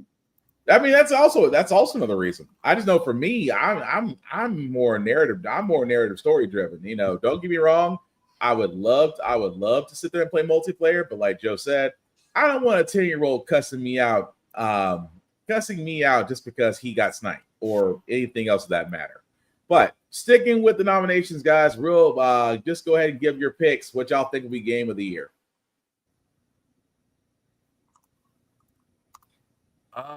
For me, it's gonna be I'm gonna Expedition 33. Do we want to do our picks for each one, or just go through them all and air out where we have gripes? Let's just say for time's sake, air them out. Just go ahead and air them out. So for game of the year, I have I can't. Only what I can say is like I don't know anything about Kingdom Come. I will say it deserves to be up there. I couldn't think of what could replace it because Arc Raiders just got here. But that's it. That's all I have on that category. That one's going to Expedition 33. Okay. I'll go ahead and say it as well. As much as I liked Hades 2, as much as I liked Hollow Knight Silksong, I didn't play Death Stranding 2, although I do want to play it because, again, Death Stranding is an interesting story, but I haven't had a chance to play 2.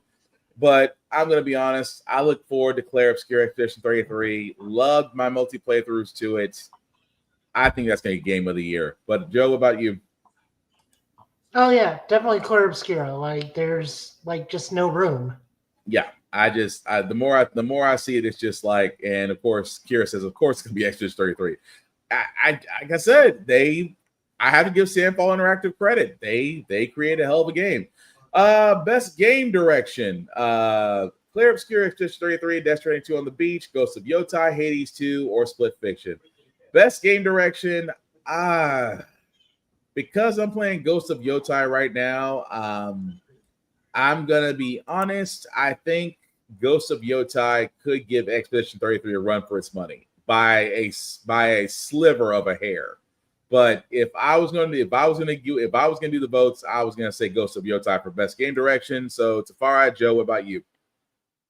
I think I'll also give this one to 33 for right now. I have not watched enough Ghost of Yotai just yet. All right, Joe.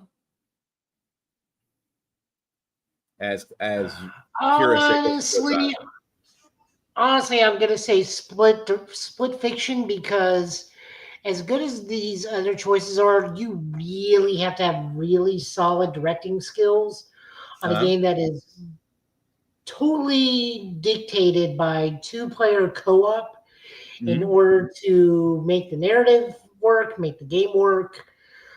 Make sure game flow is constant, whatnot. So and it's all based on 2 individual people doing what they need to do in order to make the game function at all. So I would say Split Fiction. All right, fair enough. Plus, it's also the guy that always says F Hollywood every time he's there and became best friends with Jeff Keighley. So Also, Bam, to answer your question, Death Stranding is an interesting game. I would say this. I would recommend playing it, but you definitely have to have patience. Walking Simulator, the game. Pretty much.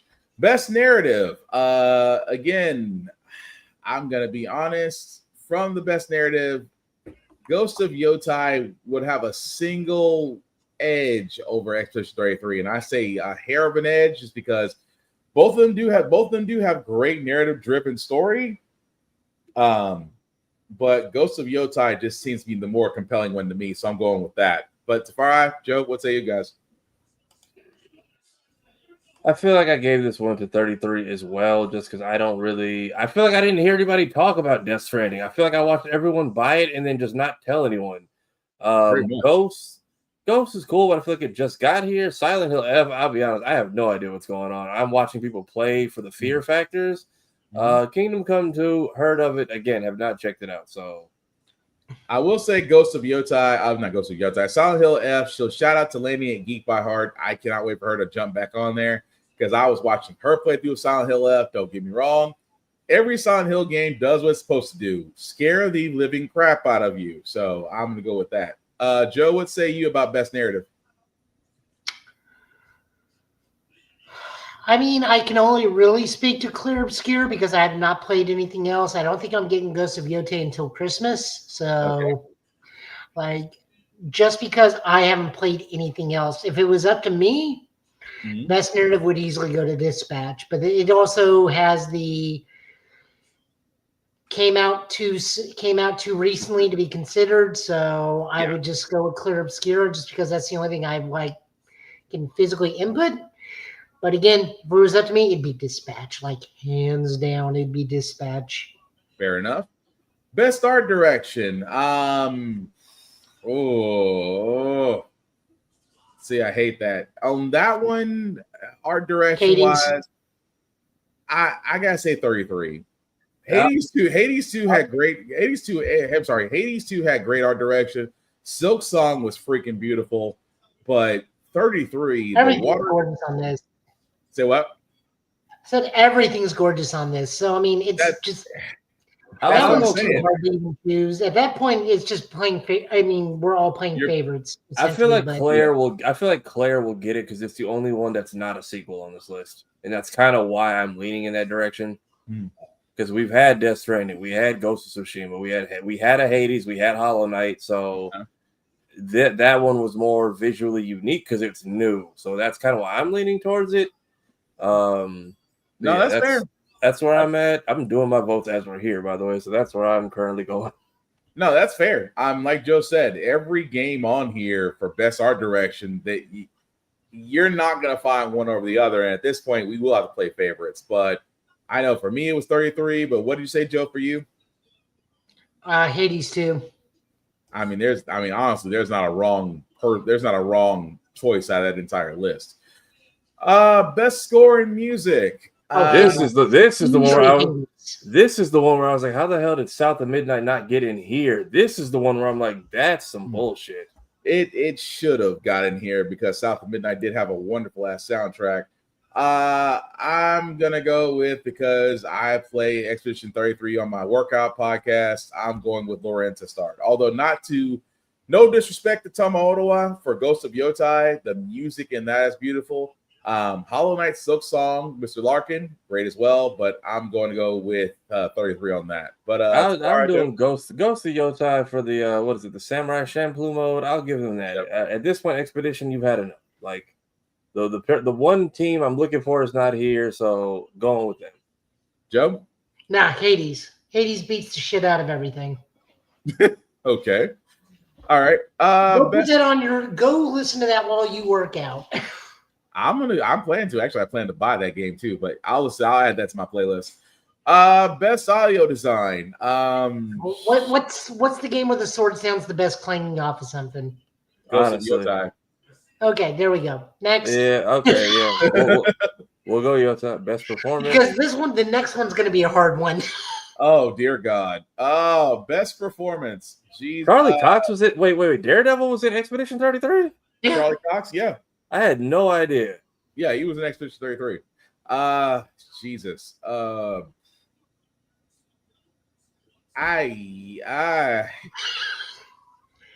They're all good. I mean, Troy Baker was great in Indiana Jones. Ikara Ishii, who was the main character of Atsu in Ghost of Yotei, was good. Jennifer English, who I think played what's her face, the girl. I know Ben Starr was Gustav, and I forgot who Charlie Cox's character was. I think he's Verso, isn't he? Yeah, he's Verso. Thank you. So, you know what? It's a toss-up. I'm gonna go with Charlie Cox just because. Same, Jennifer. You just got a golden joystick. You've had enough. Yeah, I'm going with that. I'm gonna do the minority thing and stick with the nice Japanese lady of Erika Ishii. That is also a fair decision. I'm not mad at that. Yeah, she was she played Atsu great so far. Somebody just roll me a D20 and I'll just decide that way in this scenario. Innovations in personally, I have no idea. I'm gonna skip that one because it's basically and look, this is what I hate. The one time you'll see South of Midnight, well, twice you'll see South of Midnight. I don't got a dog in the fight for accessibility just because those are games that are more tuned to those that were that need certain additions to play video games on. So I got no dog in the fight on that one, unless you guys want to add something to it. This felt like this feels like art direction with extra steps, because like I've used the accessibility stuff in like certain games where it's like, all right, for the colorblind people, because I can't find these collectibles, and if you turn the whole level gray and collectibles are purple, I can get this trophy. So like every game has that. I don't know what South of Midnight did that was unique. I know the art style was different. I know they let you turn down the art style. Yeah. I'm not sure what accessibility features were in there. But hey, I just because this is one of the few categories they're in, South of Midnight gets it because of black. That's it. Same for the next category. I'll go with that. Games for Impact. Yeah, I'm gonna go with South of Midnight. What does that even mean? Pretty much games that for a thought-provoking game with a pro-social meaning or message. Yeah. Okay, then South of Midnight. Yeah. Hey, my grandma owns slaves and like lives down the street in the big house. Let's doesn't get more messagey than that. Yeah, I'm gonna go with that too. Best ongoing game.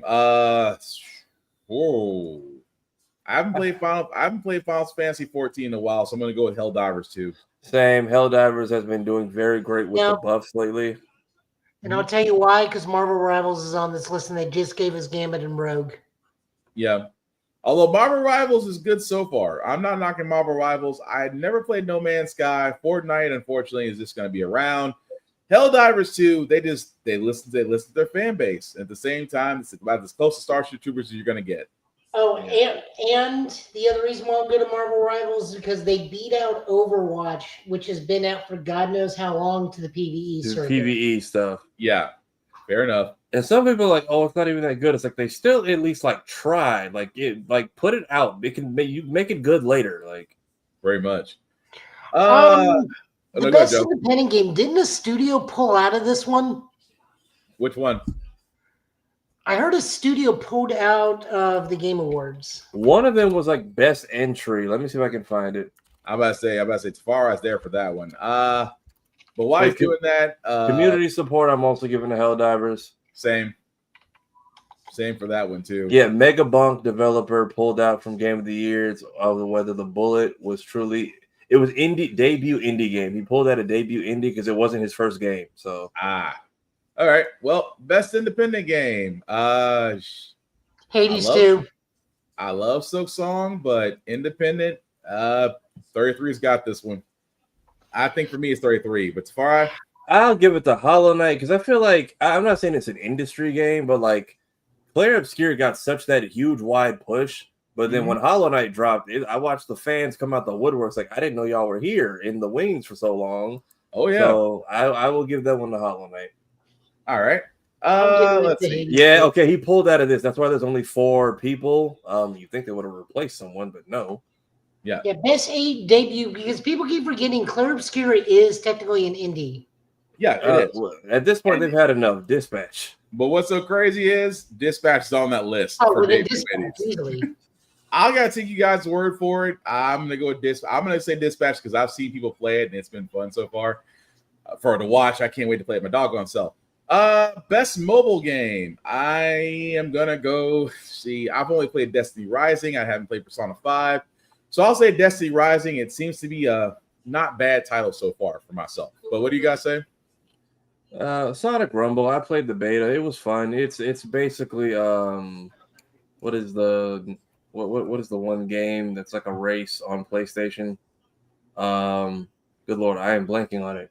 Where you have to like go and catch the crown at the very end. Sonic game wise? It like regular party game wise. It's the one where I'm blanking on it. It's like a bunch of series of races and you play these goofy characters. Hold on. I'm about to say you kind of lost me on that one. It's like you just described 5 different games. I'm trying to remember. It is Fall Guys. That's what it is. It's like Fall Guys, but Sonic. Okay. It's Sonic Fall Guys, but with a Sonic twist. It is just as fun but hilarious. But right now, I ain't got space for it on my phone. So and it sucks because we were at the expo and everybody's like, "Oh, I'm a Sega partner, so like scan my code and you get 50 red stars." I'm like, I would like to. I ain't got room for none of that shit. But go off. Okay. Do we even want to do VR? Because I didn't play any VR games, but anybody got any nominations for that? Yeah, Alien Rogue Recursion is on there. It's going to be between that and Deadpool, I'm guessing. Oh, here's one that's going to hurt. Best action game. Hades. See, just because I played it, Ninja Gaiden 4. Same. I think I'll give that one a Ninja Gaiden. I feel like they need a best either FPS or shooter category because like it feels like Battlefield and COD are just not built to win these. Doom the Dark Ages kind of came and went, so I'll go Ninja Gaiden 4. And I'm not knocking Doom Dark Ages. That was a fun one, but yeah, Ninja Gaiden 4 is the more recent one to me. Jesus, that was fun as all get out to play, but I'm going with that. Best action and adventure. Good God, here we go again. I'm gonna say Ghost of Yotai. Silk Song was fun. Indiana Jones' The Great Circle was fun, but if I was to go back to the play one, it's gotta be Ghost of Yotai. But what say you guys? I think I'll give it to Ghost too. I feel like Silk Song, like I get an action adventure, but once it gets, I feel like you get kind of limited with the whole side scrolling aspect, whereas Ghost has that open world, especially like that opening cinematic they make you do. Yeah. So I'm going with that one. Joe, what about you? I have not played any of these, so I'll just go Ghost of Yotai. Okay. Best RPG. Although I do have Monster Hunter Wilds, I haven't played that yet. That's I was gonna say, where does Monster Hunter and Outer Worlds sit in this? Outer Worlds is an RPG because that was made by the same people that did Fallout 3 and Fallout New Vegas. Yeah. Okay. So Monster I know Hunter that don't constitute as an RPG. Yeah. So I know for me, It's 33. gonna be Expedition. Yeah, I'll give that one to Claire. That one is fair. Although Monster Hunter Wilds, from watching Joe play, and I'm itching to get started myself. I mean, it should be a close second. Best fighting. We got to talk about this. Go for this it. is not as egregious as last year, where Sifu was in this thing, but there is only one brand new fighting game in this category. I was gonna say, I feel like 2KO is the only one that's like it's fresh. 2KO is really fresh. is still technically in early access to a degree. Not everybody can play it. Right. Capcom Fighting Collection, which, while amazing, is a collection of fighting games. Mortal Kombat Legacy, a collection of fighting games. Yeah, 2XKO. Virtua Fighter 5 has been out for 10 damn years. There's only one fully brand new, complete, fully released fighting game on this list, and that's Fatal Fury, which has its own issues because of Ronaldo and his legal trouble and whatnot. Yeah. And the goofiness that is the DJ dude who just became a meme for 2 months straight. But this has probably the most fun version of Ken I've ever seen played. Chun-Li looks amazing. Yeah. More likely season 2 is going to give us Art of Fighting stuff because I think they're going to spin this off into a new Art of Fighting game, which I'm all the more happy for.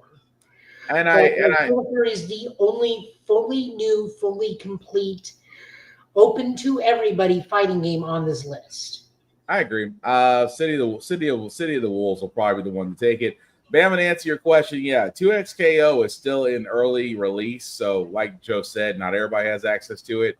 Still, I mean, the only reason why for Capcom Fighting Collection 2 to be on there is basically because we get it's a good bundle. Don't get me wrong, but you're basically getting Marvel vs. Capcom and getting additional characters to it. Mortal Kombat Legacy Collection is kind of a Hail Mary after the way Mortal Kombat 1 went, and Virtua Fighter 5, let's just be honest, we're looking forward to see how Virtua Fighter 6 is going to look like. But Tafara, what say you about best fighting kind of category? I'll give it to 2KO because I feel like, you know what it is? Capcom Fighting Collection and then the Marvel vs. Capcom, I feel like those were hyped up, and it feels like the Mortal Kombat Collection felt like every 5 minutes, hey, y'all know this is coming out too, right? And it's just yes, a bunch of old shit we played before.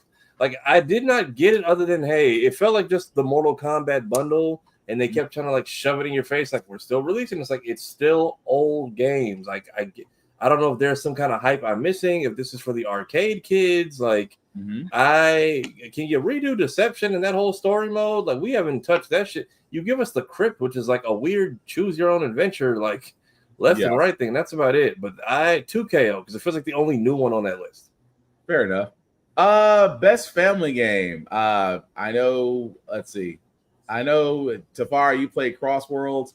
I haven't played any of these, although I was really thinking that Donkey Kong Bonanza might take it just because of how it looks. Sonic Racing Crossworlds from watching Tafara play looked pretty good, but yeah, I'm gonna go with DK Bonanza on this one. But what say y'all? I'm going Crossworlds, but literally Donkey Kong is the only competition on here. I would be shocked if Mario Kart gets it. Joe? Same. It's got to be more Sonic Crossworlds. All right. Best sim strategy. I haven't heard of any of these. But now the Iblis Chronicles we've heard of because that game I have in my only backlog. between Civ 7 and is it Civ 7 or Civ 8? That's probably 8. Yeah, I was gonna go with 7. I was gonna go with Final 7, Fantasy. so it's only between Final Fantasy Tactics and Civ 7. Yeah. Everything else is irrelevant. Although, like I said, I haven't played Tactics yet. That's on my backlog, but we'll see. Best sports racing. I gotta go with Sonic Racing Crossworlds because Mario Kart World has been very quiet. Yeah, why are there 2 soccer games in here? For EA Sports, one is a manager and F1 is a racing. F1 is racing, but I'm looking at the photo. EA Sports FC is, I believe, what, Football Coach 26? Yeah. And then Rematch is, I'm looking at another soccer game, and I'm like, what? I think Rematch is basically Warzone for soccer players. Okay, best sports / racing. Never mind. I'm just like, all right. But yeah, Crossworlds. I need one of the. If Crossworlds doesn't take this category, I'm calling rigged because there's no fucking way. Fair enough. Joe? Racing, it's got to be Sonic Crossworld. To answer your question, Bama, this is FIFA did not have FIFA is coming out with another game, but it won't be until next year. So that's the reason why you're probably not seeing that on the best sports / racing category. But yeah, best multiplayer. So I think this is where you guys can talk because for me, I would say Battlefield 6 because I played the beta. Joe, you played Arc Raiders, but what do y'all guys think? I'm gonna go Battlefield 6, but I mean, if the Arc Raiders hype is continuing right now, and that many people are truly angry, if they spam vote, this is probably the category they will take. Maybe I would agree. Joe, I'm just gonna go Battlefield 6 so Arc Raiders doesn't win. Do we I like want? the game. It's fun. Do we want Arc Raiders? I'm just tired of hearing about it. Do we want Arc Raiders to lose out of spite now? Yes. Okay. Damn. Because I was like, if they show up the way they claim they want to, then they will take this category. Well, the next category is. I like it. It's fine. I play with friends. I have a good time with them. I'm just now wanting to lose out of spite because I'm tired of hearing about it. Next category is where I call bullshit. Yeah, so this is best adaptation. What say y'all? Where the fuck is Sonic 3? Is it because it came out in 2024? No, because somebody. Somebody's been pointing out. I think Indiana Jones came out after last year's Game Award or the Game Awards before and still won. So like that gray area where games release in after the Game Awards but before next year, you can still get nominated for next year. And the fact that Until Dawn apparently wasn't even an adaptation, it was a terrible reimagining. So everybody's been saying, where the hell is Sonic 3? And The Last of Us season 2 came out in the same area as Sonic 3 did. So it's in the same time frame. You know what this kind of tells me? What's that? They couldn't get either Jim Carrey or Keanu Reeves to come back onto the show. It'll be interesting, but Splinter Cell Death Watch, it was a nice adaptation, but yeah, Sonic 3 should have been up there for that one. The Last of Us season 2 was also good. 007 First Light. Not even out yet, but it'll be great. Most anticipated game. Sorry, Bama. Most anticipated game. Before we do that, Wolverine and GTA 6. Like again, I don't want to be rude because everyone's working really hard on these games, but if you're not one of those two games, you're irrelevant in this conversation at the moment. Yeah, Yes, I'm aware Witcher 4 is there, but it's not Wolverine and it's not GTA 6. I'll give best adaptation to Minecraft just because that movie was insane for like that first month.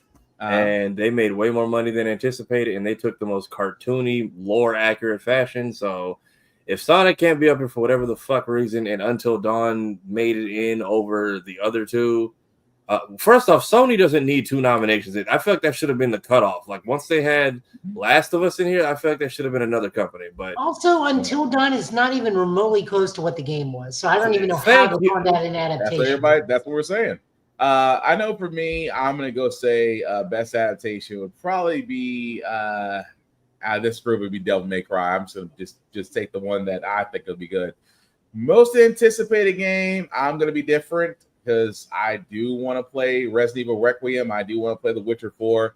I do want to play 007 First Light. I honestly have zero dog in the fight when it comes to Grand Theft Auto 6 because I don't think we're ever going to get a Grand Theft Auto 6. And Marvel's Wolverine, until they show something different, I just don't see the reason to be hopping over the moon about this one. But by that logic, you can't be going for Resident Evil Requiem because they've only shown the same thing. Well, true, but I have more story out of Resident Evil Requiem than I do out of Marvel's Wolverine. It's Wolverine. Just pick a city and he's going to stab somebody in it. That's why I just like... It's by that logic, it's Resident Evil. Pick something and it'll have a monster or a zombie in it. But at least I know where Requiem is going. Like I said, I'm speaking. Yes, I do know where it's going because they did enough specials on it. But I just know for me, specials in maybe the first hour and a half of the game. That doesn't tell you anything of how we get back to Raccoon City, where Leon is in all this. But that's why I said it still gets me more interested in that game than it does in Wolverine. So I know for my choice, I'd say Resident Evil Requiem. But what say y'all?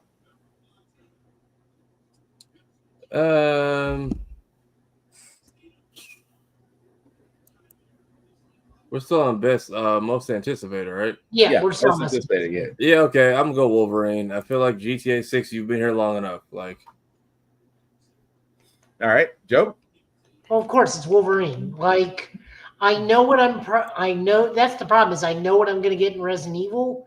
I just don't know how we're getting there. I know what we're gonna get in everything basically. It's just the Wolverine. It's just me being biased because of comic books and whatnot. So, like, it's just going to be Wolverine. Plus, it's the team that did the first 2 Spider-Man games. I can trust them to do a different Marvel character. No, fair enough. Does anybody got a dog in the fight for Content Creator of the Year? Surprisingly, yes. I will go Moist Critical. I will go Sakurai Miku. I'm gonna be sad because there's only one name I know on here, and I definitely don't want to support him. She blew up so fast because of Grand Theft Auto San Andreas.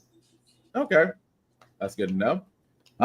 So Moist is actually Sonar in Dispatch. Yes, I'm aware. It's me being mildly biased for the Japanese streamer. I'm not gonna lie. That's fine. I like my brother apparently watched him like a lot growing up when he was just like a Call of Duty guy. But I recently started watching him like this last year, and just he reminds me of like what YouTube used to be. You could literally just go in there and do what you want. I might play video games. I might ramble about nothing. Like he did a 15-minute video the other day. He's like, "Here's a rant no one expected. Why Panera Bread sucks so bad compared to like 5 years." Like he'll just be talking about whatever, or he'll just go and stream games all on the same channel, and he is successful. And like. He's got like a soap brand. He literally just does what he wants in like a good way. And it's just like, hey, you either like it or you don't. But then he'll play Dispatch in character. He's just like, hey, Sonar, help. I know you're not in this level, but like fucking help me. Like he's just, and then he has like kind of the whole monotone thing going on, but it's like in a funny way. So and then he does like random streams. He's like, all right, I'm bored. Let's just give away money. And he'll just do a Google form. He's like, all right, I'll read these out loud. Just need to get my dog food, $50. Say less. Here you go. I don't like money for a new car. Fuck it. I hope it helps. Good luck. Like he is such a chill person. Like I'm glad he's up here actually. Like I hope he gets it. All right. Well, I know best esports athlete and esports team. Nobody's got a dog in fighting that one. Best esports game. We'll just say League of Legends so we can move on. I say League of Legends just because I haven't played Counter-Strike or Dota in a while. Tafari? Damn, Valorant doesn't have a chance still. Yep, still in there. I mean, it's in there, but like, I'm gonna be honest between League of Legends and Counter-Strike, because Counter-Strike 2, it might. Depending on the voting, it might. Yeah, I'll skip esports athlete. I'm not gonna pretend I know who they are. I don't know anybody from the esports teams. Same. I'm skipping that one. But yeah, that's about it. So like I said, guys, this is basically the list for the Video Game Awards for this year. As you can see, guys, we'll be broadcasting on December 11th, so 2 weeks from now. Marvel Snap, nope, Marvel Snap did not get included on the mobile game, to be honest with you. If I've got that right. Yeah. Best mobile game, Marvel Snap was not nominated, Bama. So, but like we said, again, we're gonna find out what happens from there. I think that we're gonna get a lot more information. Come the Game Awards, just because that's about the time we actually get trailers and more news and surprises. So we'll see. That being said, guys, I think we can move on to TV and anime reviews. So does anybody have anything new? I mean, we have the Game Awards video, but that's about it. Oh, right. Crap. Forgot. Oh, Mighty Keith had this one. Well, we can go. We got, well, I'll go back and edit this later. We can do that. So, okay. Yeah. Mighty Keith did have this one. I am Mighty Keith. Bro, check this out. The nominees for the Game of the Year just got announced. Ooh, please tell me Silk Song is up there. It is, although I don't know why. Wait, what? I just feel like it's overhyped, man. It's a sequel to an indie game that nobody would shut up about. I'm just glad Hades 2 made it in here. You know Expedition 33 is up here. That's the best game to come out this year. Yeah, but I'm saying they put DK Bonanza up here. What's wrong with Donkey Kong? And leave out Ninja Gaiden 4? Bro, it's stupid to have a platformer as a possible game of the year. Astro Bot won game of the year last year. It was stupid last year, too. Hey, I just realized no Assassin's Creed Shadows? Good. Stay your black ass out of Japan. What the? Call of Duty about to clear all of them. Oh, no, man. Black Ops 7 actually came out too late. It's not in the list. What you mean not on the list? This is the Game Awards, right, for 2025? Yeah. And it's still 2025. Yeah, but they have a cutoff time period because the show is in November. Wow. Okay. Please tell me at least Arc Raiders is up there. Nah, man. Arc Raiders didn't get nominated for Game of the Year. What kind of an award show is this? So Game of the Year doesn't have Black Ops 7 or Arc Raiders? Well, what is NBA 2K the only good game up there? Bro, what? Don't listen to him, bro. He's one of them gun and ball ass gamers. Gun and ball? Yeah. To them, if the game ain't got gun or ball, then it ain't really a game at all. You don't mean that. You can't be serious. There's so many genres out there that are amazing that have nothing to do with a gun or ball. Oh, is that right? Yeah. You ever play Civ games? You know, like Sid Meier's Civilization? Those games are fun. The strategy games with a lot of management systems based around religion, diplomacy. That's sick, bro. When do you start shooting people?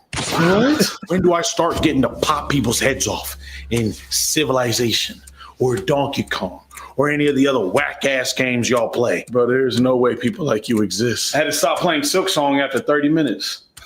Whack-ass game. Didn't have a single rifle. I think you need some guidance, man, because that's ridiculous. See, in Arc Raiders, you can spray somebody down and collect all their hard-earned loot.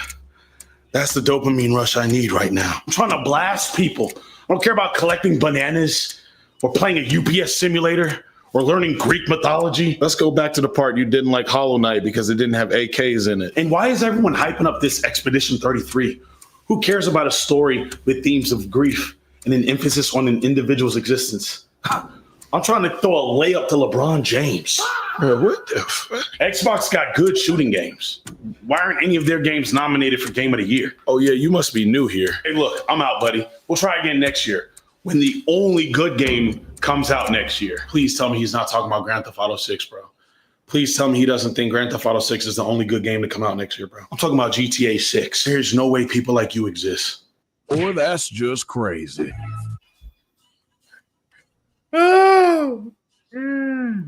Oh man. But yes, Call of Duty I believe was nowhere in that running, which I said was gonna happen because you want to release the game late as shit. But yes, television and shows I'm behind on because I've been like MIA for the month.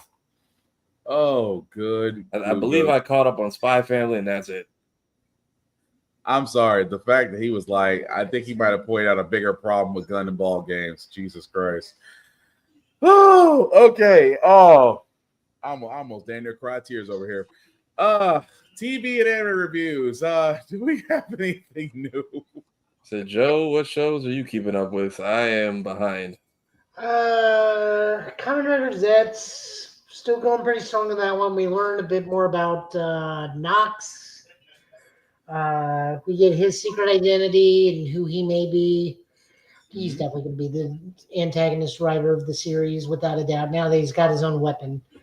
Apothecary Diaries, I just got done with the Shrine of Choosing episode, so that was going good.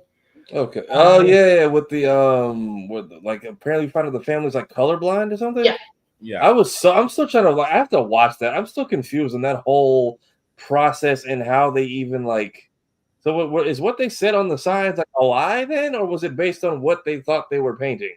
No, it was because it says don't choose the red door, and there was a green door and a red door. So if they're colorblind to red and green, they can't differentiate the two. So they choose the blue door. And then one floor says don't choose the green door. And again, if it's like white, green, and like sky blue, you don't go through the green door. So you have to make a choice between the purple door and the sky blue door.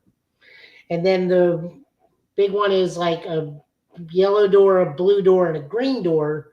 And it says don't choose the red door. Well, if you're colorblind and can't differentiate between green and red, you're going to choose the green door. Okay. So was the test set up for them to fail or like automatically win? That's what I was confused about. Like, did you need No, the it's help? set up to see how thick or how thin the bloodline is, because they even say it's like, look, if the bloodline gets too thick, it's just basically saying if they inbreed too much, genetic deficiencies happen. Like they say, like his dad's brothers all passed away from illness during an epidemic because they had almost like no immune system from being too bred within the family. So the bloodline was too thick. So they got to like take the concubines and whatnot. Kira probably is mad at me for spoiling this because like in that season 2 episode, but I'm trying to explain it because since you asked, by the time Will gets to it, he won't remember what the hell we're talking about. Probably not. I get it. Like I get that there were complexities to that. I'm just like I feel like I'm missing something here. Because I'm still episode 4, but y'all keep going. Tojima Wants to Be a Kamen Rider is still hilarious, especially this week's episode where we get the Kamen Rider Decade in joke of I'm a passing through so and so. But this one was mostly about the Yakuza dude who wants to be a part of Shocker, gets his wish somehow. But someone captures him doing something good for somebody, and now the news is reporting there's a Shocker hero in the town now, too. Yeah. So that's going to be hilarious. Have not gotten a chance to caught up with May I Ask One Final Thing, but that's on my list to do. In real life other TV shows, Jurassic World Chaos Theory final season started. It's already amazing. Please go watch that. It's got a really good, solid, diverse cast. Okay. In that thing. It's honestly probably the best thing Jurassic Park has put out in a good while. And then Boston Blue, Ernie Hudson can do no wrong. Nope. And I actually do like that. I really do like Martin Green is just solid in this series. Oh yeah. Oh, and Donnie Wahlberg. I really do like step by step. Oh yeah, Boston Blue is really good. I do agree with you on that one. Tafari, you said you had a chance to catch up on the anime? Not too much. One Punch Man is somehow still trying, I guess. One Piece, I think, is about to go on hiatus after this last recap for like the 18th time, and then that will be the death of the weekly anime genre. Unless I find out Detective Conan is still out there going somewhere. Yeah, One Punch Man, I feel like we're gonna get to almost nothing happening. And I don't know how long the season is supposed to be, but for the love of God, please don't waste any of the good fights on whatever the hell is currently happening. Like, Mm-hmm. again, if this was a Thursday release, nobody would care because it's like, hey, at least we got Jujutsu Kaisen coming back and My Hero tomorrow. But no, the fact that you literally made this show go last behind everything, like my friends who do reactions are like, dude, even the Yap sessions and like the PBS Kids special portions of Dr. Stone are animated better than this. Like the whole, here's how you make oil out of like fossil fuels and rocks and sparks. Like that's animated better than some of the fight scenes we're getting right now. And the fact that like this. So is it like Namek Saga bad animation or inconsistent animation during the cell fight where it's really good and then got dog shit completely in the episode after?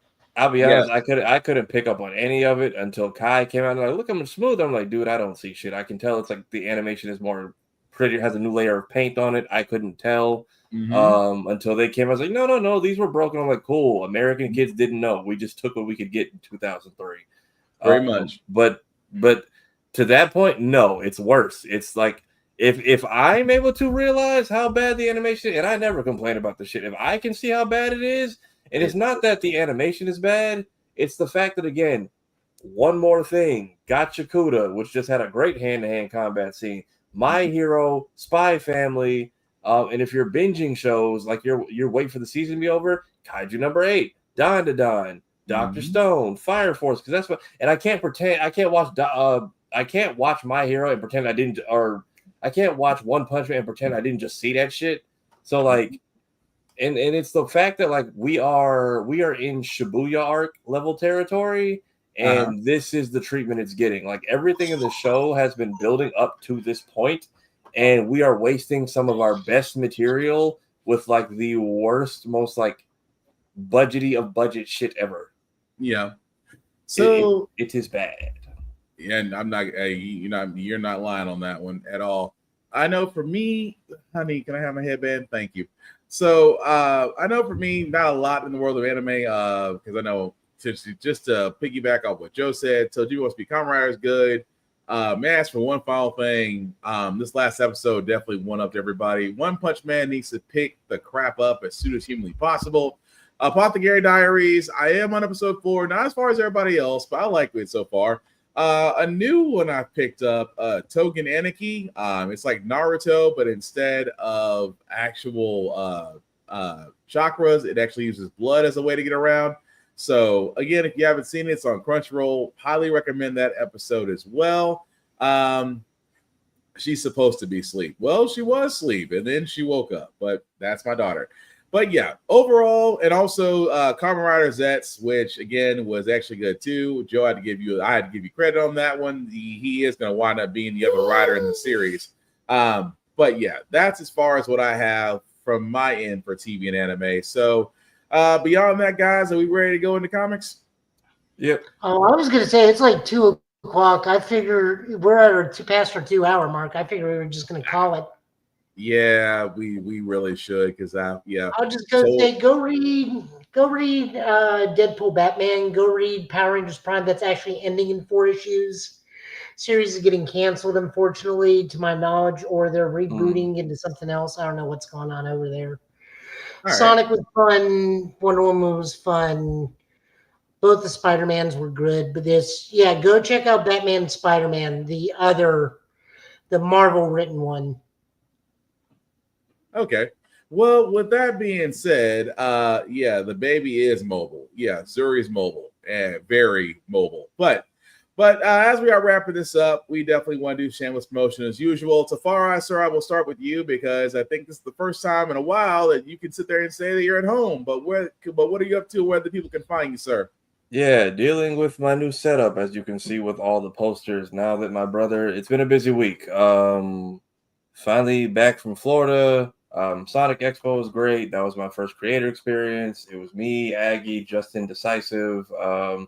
The Blurdosphere was definitely in the building, and impact was made. I'm filling out my feedback form now to try to help them kind of clean stuff up. I got to meet and interview Devin Mack, our only second ever Black Sonic voice actor outside of Julia White.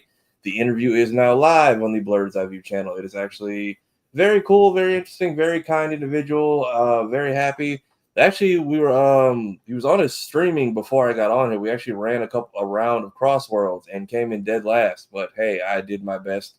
I did my part for the team. Those matches just kind of suck. But yeah, we got to game a little bit today. The interview went great. Skits I am working on. I've just been trying to get settled now that my brother has officially shipped off to boot camp. I'm trying to just keep this place stable and take care of his emotional ass cat. Other than that, clips on the main channel or clips on the Blurred's Eye View channel you can check out while we're on break. I think the next 2 weeks.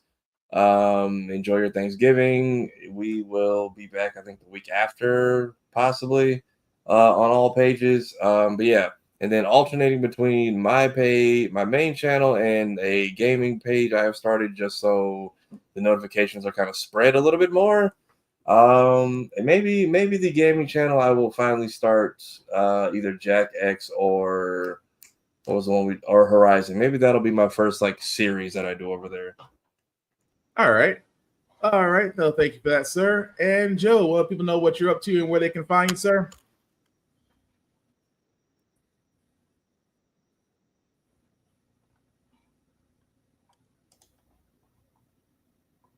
Oh, me. Yeah, sorry, tired. You're good. You're good. So many places. We thought we were close to finishing one different. So there's that. Then pretty soon we got Mech Warrior Clans DLC we're going to start doing, and then I don't know which game we're going to stream after that. I'm over at Middle Tennessee gaming all the time, so I only get like 2 days to myself. Other than that, Middle Tennessee API, I'm with them. Please go vote if you're over in Nashville. Do not let their horrible gerrymandering of our city's voting districts screw out the leadership that we need. I think there's an anime convention coming up soon in Clarksville or something. Go to that. Yeah. Yeah. I think it's that. No, I think it's Anime Saturday Nashville. So maybe in Nashville. It's somewhere. I don't remember. Yeah, Anime Saturday in Nashville. Okay. Where else am I?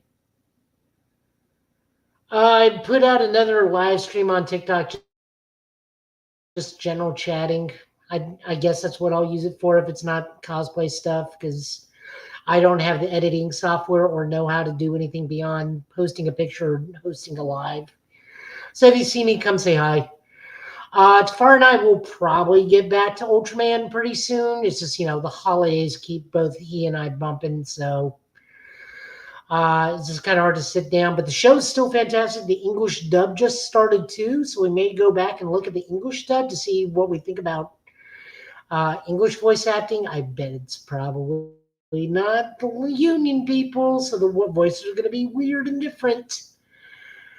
We'll get to that eventually. Like I said, it's just the holidays, so trying to coordinate's a little rough right now, but we'll get back to it eventually. Other than that, I'm just here. I exist. I'm okay. Yeah, well, aren't we all? Well, thank you for that. Before I do get to myself, shameless plugging as we always do here. Shout out to Rick's Comic City, Nashville's #1 place for comic books, located in Nashville and Clarksville, Tennessee. Also, their website at rickscomiccity.com. Definitely check it out. You will not be disappointed. Although, if you are not in the Middle Tennessee area, please support your local library, support your local comic book stores, support your indie artists, support your indie story writers, because they need your patronage more than ever. Also, shout out to APR TV. Why? Because the Give It podcast can be seen on APR TV, on the Roku channel store or Amazon Fire TV app, along with other shows like Blurred's Eye View can also be seen on APR TV. Definitely check them out. Download as it can be seen on all smart devices. BlurredStation.com, another place for our content, our viewership, most importantly, our dollars should be going to. Movies, television, movies, anime, movies, because I said it 3 times, because there are movies there. You should really check it out. BlurredStation.com, $10.99 a month to stream Blurred Station, and Blurred Station can be streamed on all smart devices. Definitely check it out. Also, check us out, the Get Bit Podcast on YouTube at the GB Podcast. Definitely like, share, subscribe to the notification button to let you know whenever we go live, whether it's game playing or reviews or just our shows. Definitely hit the notification button so that way you can be notified of when we go live. Again, thank you to all that subscribe because we cannot do any of this without you. Also, check us out on Spotify at the Get Bit Podcast or Apple Podcasts or any other place you get your podcast from. Definitely like, share, and subscribe there because, again, we appreciate it as we try to make sure that we can be heard and seen across all forms. Also, check out my other show, How the Frack We Got Here. It's my news podcast every Wednesday at 7 p.m., but also on YouTube as well. You can definitely like, share, and subscribe as we do cover the world. And trust me, there's a lot going on in the world right now, and you definitely want to be informed. As for myself, guys, Black_Spartan615 is my social page. You can definitely like and follow me there.